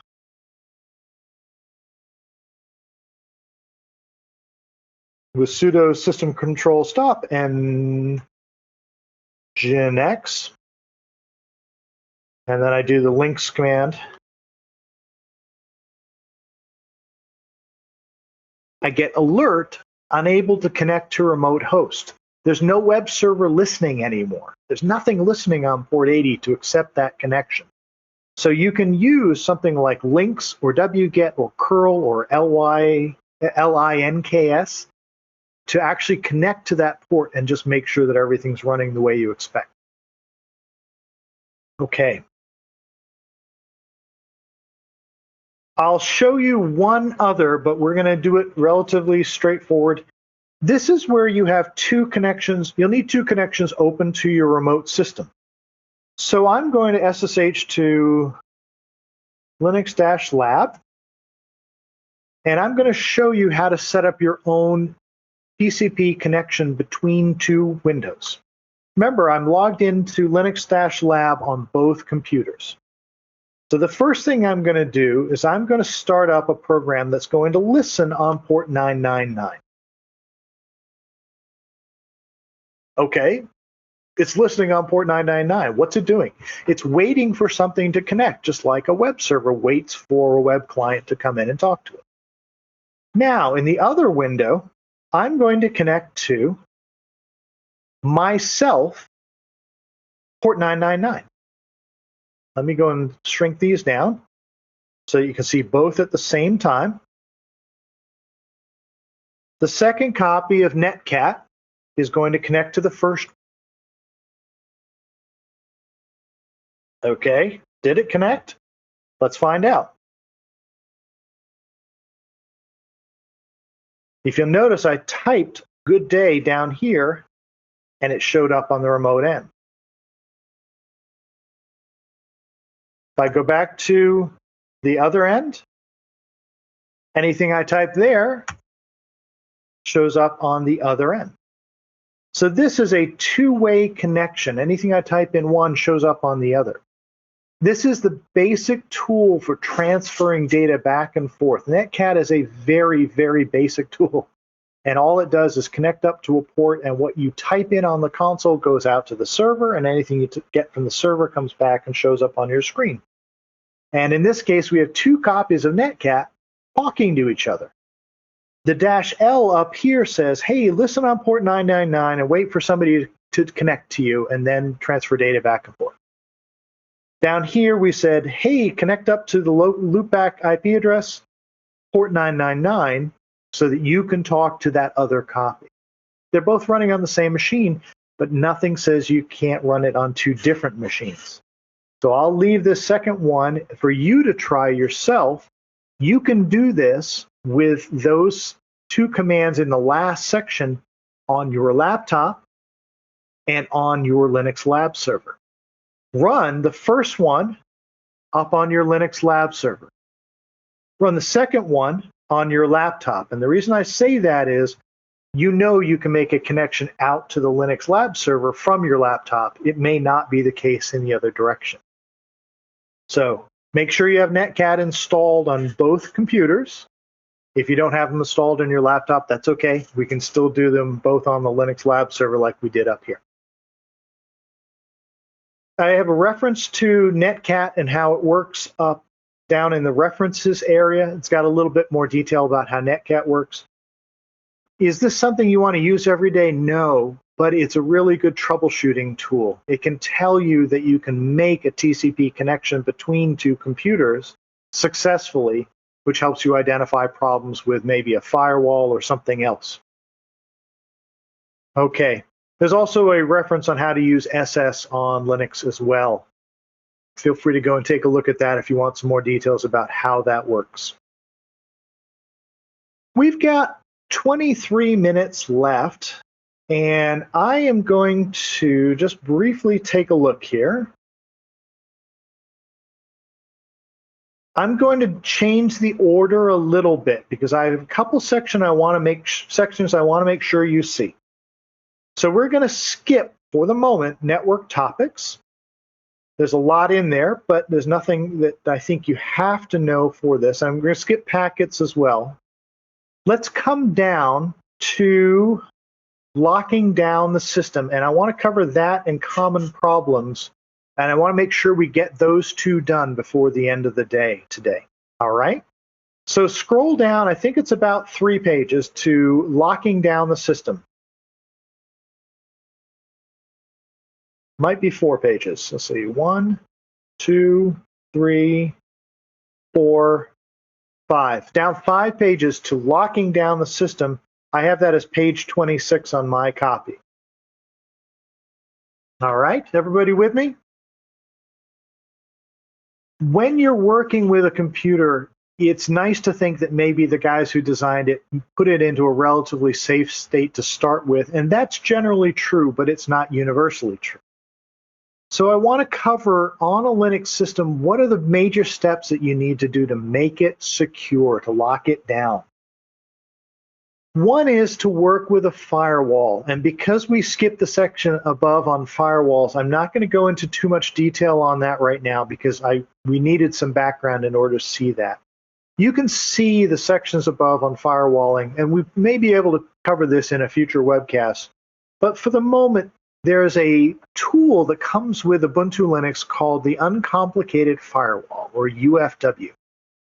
There's a graphical interface to it called GUFW, and that one is a little bit simpler to use, but neither is all that hard to use in general. I show some examples in the previous section that we skipped over of how to, for example, block traffic to an incoming port, or block traffic from an attacking IP address. The command lines to do them are not terribly complicated, but they're not really straightforward either. So UFW and its graphical version, GUFW, are a much easier place to start. If you need to run a graphical tool, obviously, you can still use that SSH-X trick to do it. It's relatively straight to do. The second thing, like every other operating system in the world, is to make sure you keep it patched. And we tend to leave this one and assume that the OS is going to do it for us. It kind of isn't. So if you need to do this by hand, we have the 3 pieces that you need overall: apt update, apt-y upgrade, and app-y auto remove. Remember we talked about how to go and pull out the libraries that were no longer needed? We added that into the command right here. If you want to have automatic patching, just have the computer do it for you. Great, please do. There's very little risk. I can't say there's no risk, but this isn't the nail-biting activity that you get on Patch Tuesday when Microsoft comes out with something and you're not quite sure if it's going to screw up your system. It's always possible for that to happen, but I have to admit it's relatively rare on Linux. And so I don't have this kind of ongoing concern every time I install patches. The way to do this is to use a package called unattended-upgrade. Install that package. And by default, that will go out and it will grab the critical patches and just put them in and be done with it. That's the simplest way. If you want to go and look at more details about the package and how to go and decide exactly which categories of software you want to install, that's great. But by default, it puts in the base packages and the security upgrades as well. If you've gotten to a point where you're using SSH keys for all users, you can actually go through and turn off password authentication entirely. Make sure that all the users are all set and that you have root privileges for each of them before you do this. But once you have that step in place, the steps down here, editing a file called sshd_config, turning off password authentication, and then restarting the SSH service are all you need to do to make this happen. Let me show you that over on the Linux Lab system.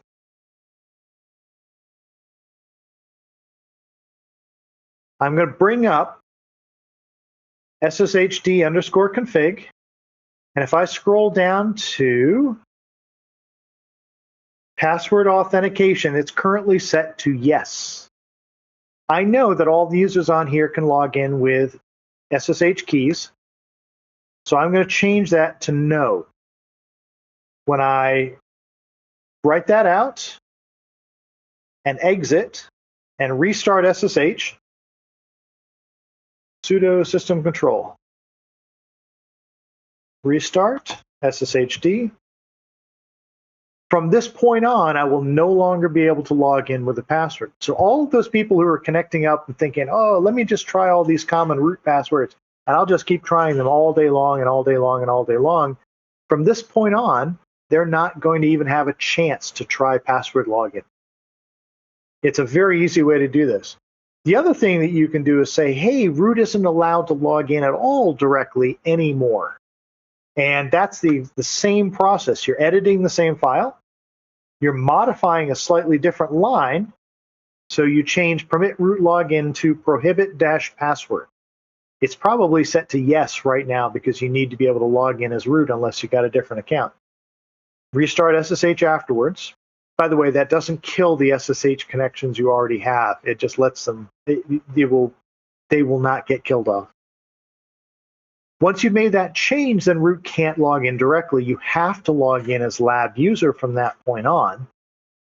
But you can always change to become root with either the sudo or su commands. If you want to restrict access to SSH access to just a few IP addresses, I have a link to an article that talks about how to do that. And as for removing unneeded packages, go through the list of installed packages. If you see, I would start with the ones that have open network ports. Those are the highest risk ones. If you see some in there and you're like, I don't really want that listening on a port anymore, you can remove the package entirely. We've already seen how to find out which package owns a file. And once you've found that out, you can use apt remove to pull that file out of inventory. That package is no longer there. That means that the program can no longer listen on that port once you've rebooted. Like I said, look for open ports, figure out which ones you need, and then for any that you don't need, shut the service down, make sure you do stop and disable, and then remove the package entirely if you don't need it anymore. There's one more step that you can consider for a Linux computer that's installed on a physical computer or a local virtual machine but not a cloud server, and that is encrypting the root file system of the entire Linux server. You have to provide a password that's different from the password you log in under. This password is used to encrypt every single block of data on the hard drive, all of them. And because that's put in so early in the process, you actually have to connect up and type in that password before you can finish booting. That means you don't even have an SSH server. You have to do this on a console. And because that is tricky at best for a cloud server, they don't generally offer this. But it is available in the install process if you're creating a virtual machine or if you're installing this on a physical computer. It's not all that complex. The process is handled for you. You just have to make sure you've got that password in a safe place, because if you forget it, you can't get access to that system ever again. There's some more notes about package management and updates, and I've got a few advanced topics that you can consider in the future. We may do those in some future webcasts. I would like to switch down to common problems, and I do want to go through just a couple of these pieces because I think these are valuable things to know. First off, when you start running out of drive space, the computer doesn't really tell you. It just kind of says, well, I'm going to keep going until I'm so totally full that I can't do anything. But it doesn't really tell you that something's wrong. So you have to check yourself. DF-H, disk free, remember we saw this earlier? This tells you how much disk space is used on each of the partitions. Ignore these ones down here that say 100% full because you can't write to these. These are part of Snap, and those are separate. But the biggest one is the root file system and anything that you got for individual partitions for things like home or var or user or opt. In this case, we're only 10% full. That's great. That's the first one to check, but there is one more that you should also check when you're trying to say, hey, is maybe my drive filling up? And that's df-I. This doesn't look at the amount of free blocks of stuff on disk. It looks at the number of inodes. Effectively, how many files do I have on disk? It's a little more subtle than that, but that's pretty close. And in this case, I have a limit on this particular system of 6.5 million files, and I'm only using 166,000 of those. I'm only 3% full on inode. If you've got a lot of normal files and big files on the disk, you won't ever fill this up. If you've got a ton of really small files, you can actually run out of inodes before you run out of disk space. And so you have to check both of these, especially if you get out of disk error, can't save file, can't open this other thing, and you look at the free space and there's tons of it. Make sure you come down and run this df-I command as well, just to make sure, because you can get into pathological circumstances where there's tons of free space, but you can't write anymore because there aren't any spaces to hold any more files. Okay. The next one is if you start running low on space, well then where is the offending content? What's filling up the drive? How do you figure that out? Let me clear the screen so it starts off fresh. du-sh lets me look at how much space is being used. Here we go. Sorry, it's complaining about permissions. That means I forgot to put sudo in front of it. du-sh. This says, look at all the top level directories. And would you please tell me how much each of them are using? du-disk usage D-sh says, show me a human readable summary of each of the top level directories. Let's take a look. Because I'm doing it with sudo, it has permission to look all the way down the drive. It may still complain about a couple of things. Yep, there we go. But this is what matters to me. Notice 145 meg in boot, 8 meg in Etsy, 55 meg in home, blah, blah, blah, blah, blah, blah, blah. A gig in snap, then not to worry about. Oh, here we go. 2.2 gig in user, 2.1 gig in var. Now, this isn't a full drive, but if it were, then I would start off with a couple of drives that are the worst offenders. And so I would definitely look into user. Let's go and redo this. Sudo du-sh /var /*. Let's take a look and see which directory is holding the most content there. This came back very quickly because everything's in cache. Oh, look, my log directory is 1.5 gig of them. And you can keep working your way down to find out which directory is filling them up. Okay. Let's take a look at a couple more common problems. I can make a network, I can ping things on the internet, but when I try to look anything up, I can't do it. This is actually a relatively straightforward one. DNS lookup is controlled. I'm going to clear the screen again so we can start up. Fresh.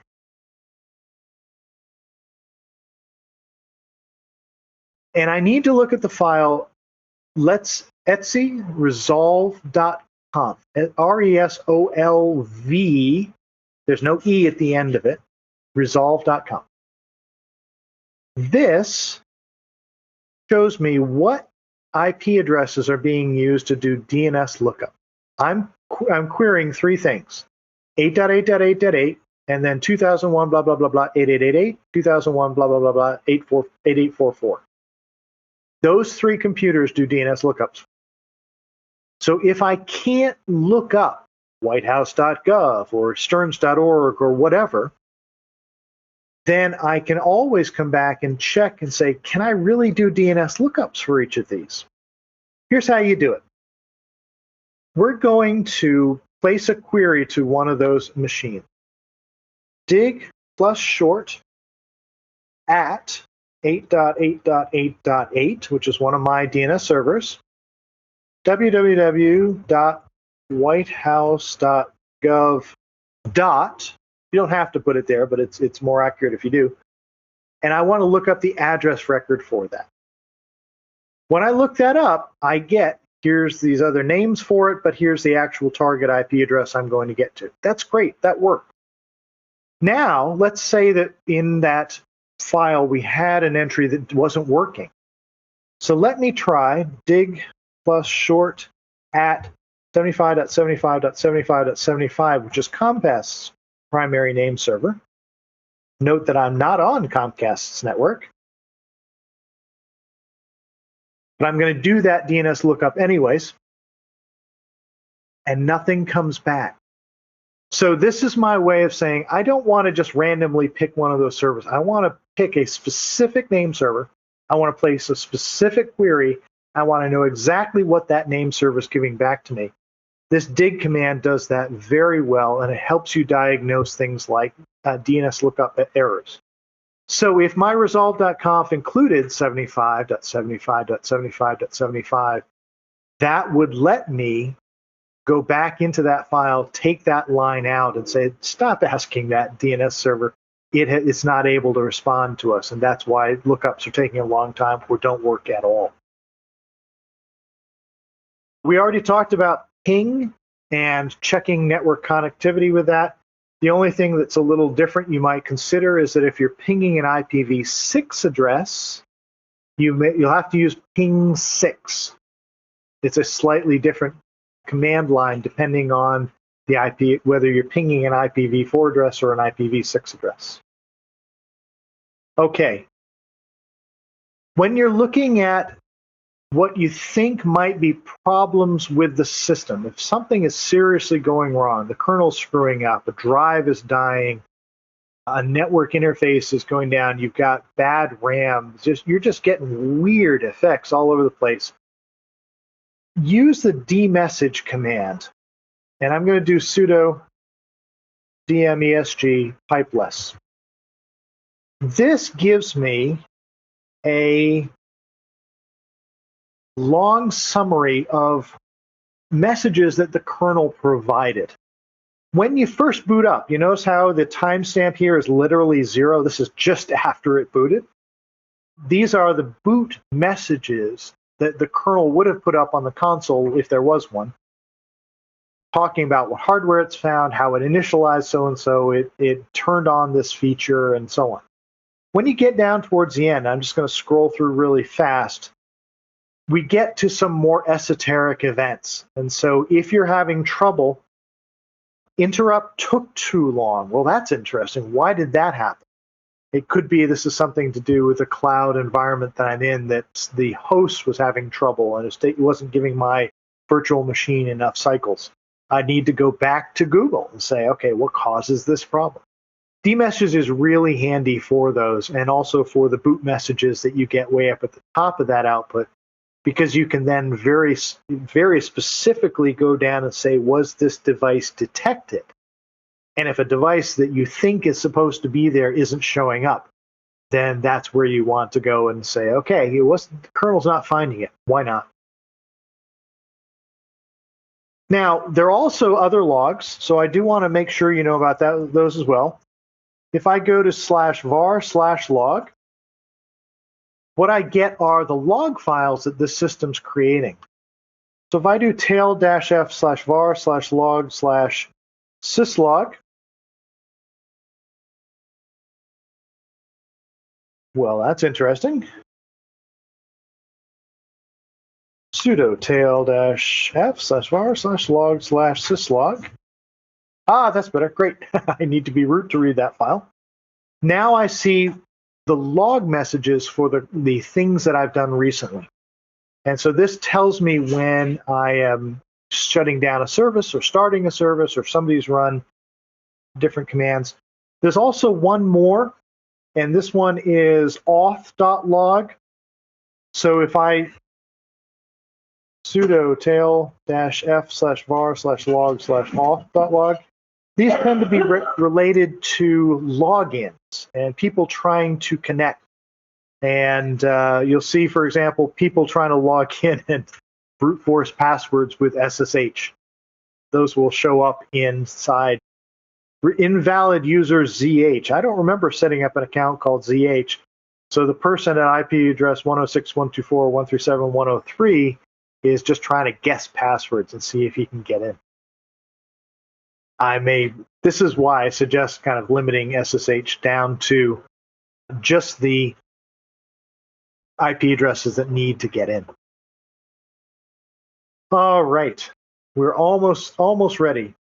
The last one that I want to show you is LSOF, and this is list open files. So if I want to see what programs are holding files or connection open, this is the big hammer.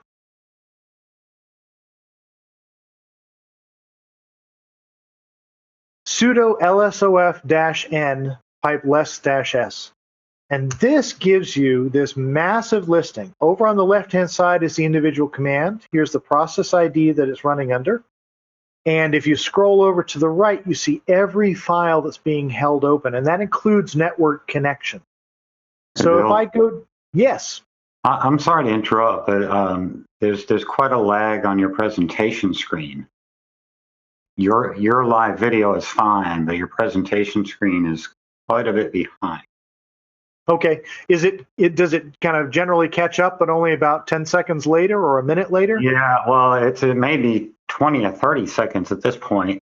Right now, I see on your command line, I see sudo tail with the F flag and then var log off. Got it. So, hey, very sorry about that. Oh, no problem. This is, yep, the sad as I am to say it, we're actually reaching 4 o'clock. So it just, I think in the end, I won't be able to do a live demo of this one. Over in your lab notebook, we've got sudo lsof-n, And I show you how to save that out to a temporary file.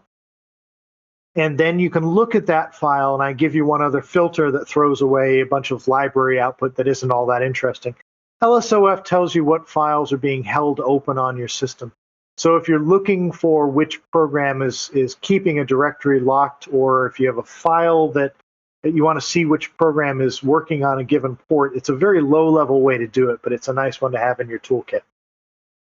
So as much as I hate to say it, we've come to the end of the normal time on this lab. And so I think we are going to have to skip some of the advanced topics that I've got down below. I hope you'll take a look at strace and just run some commands underneath it. You get to see the individual tasks that those are doing. Ansible and SE Linux are also two very important ones to kind of learn about how to use.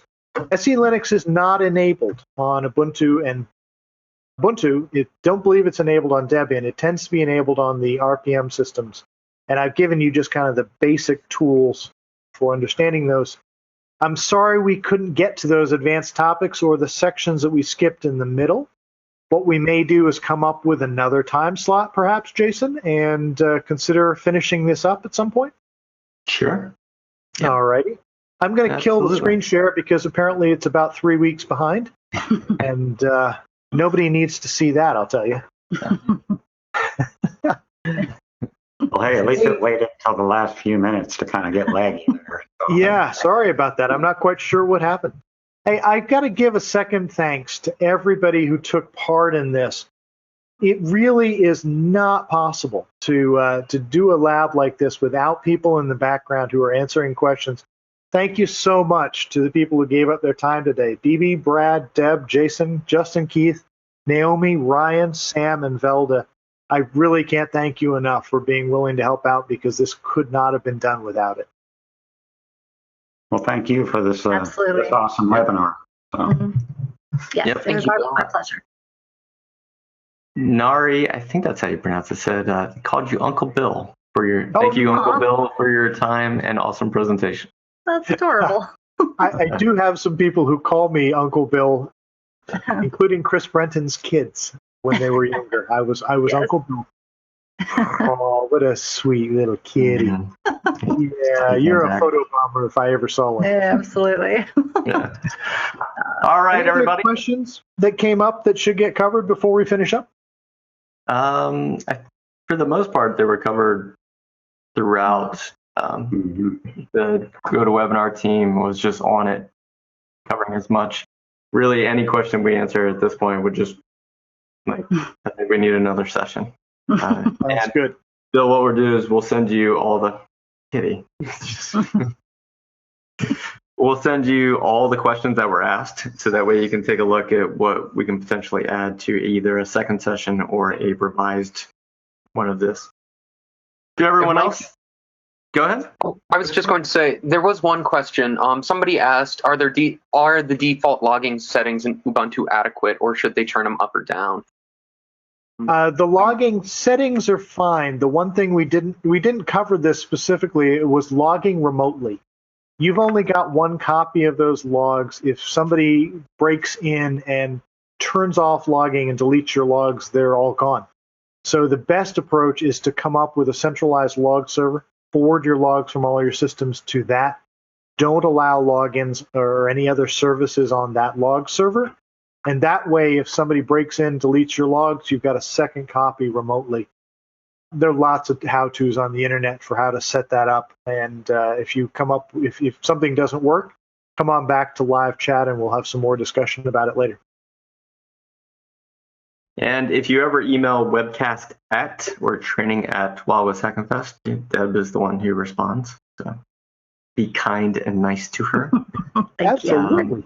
They're very kind, very nice. Yeah. Also, Velda is on that as well, so it's be kind to both of us. Of course. And if you ever wondered what it's like to take training with Wild West Hacking Fest, it's like this, except with a lot less people, because we capped it at around 200. So today we had 800 people, so that'd be 200. The certificate will go out 24 hours from now, so be on the lookout for an email called certificate.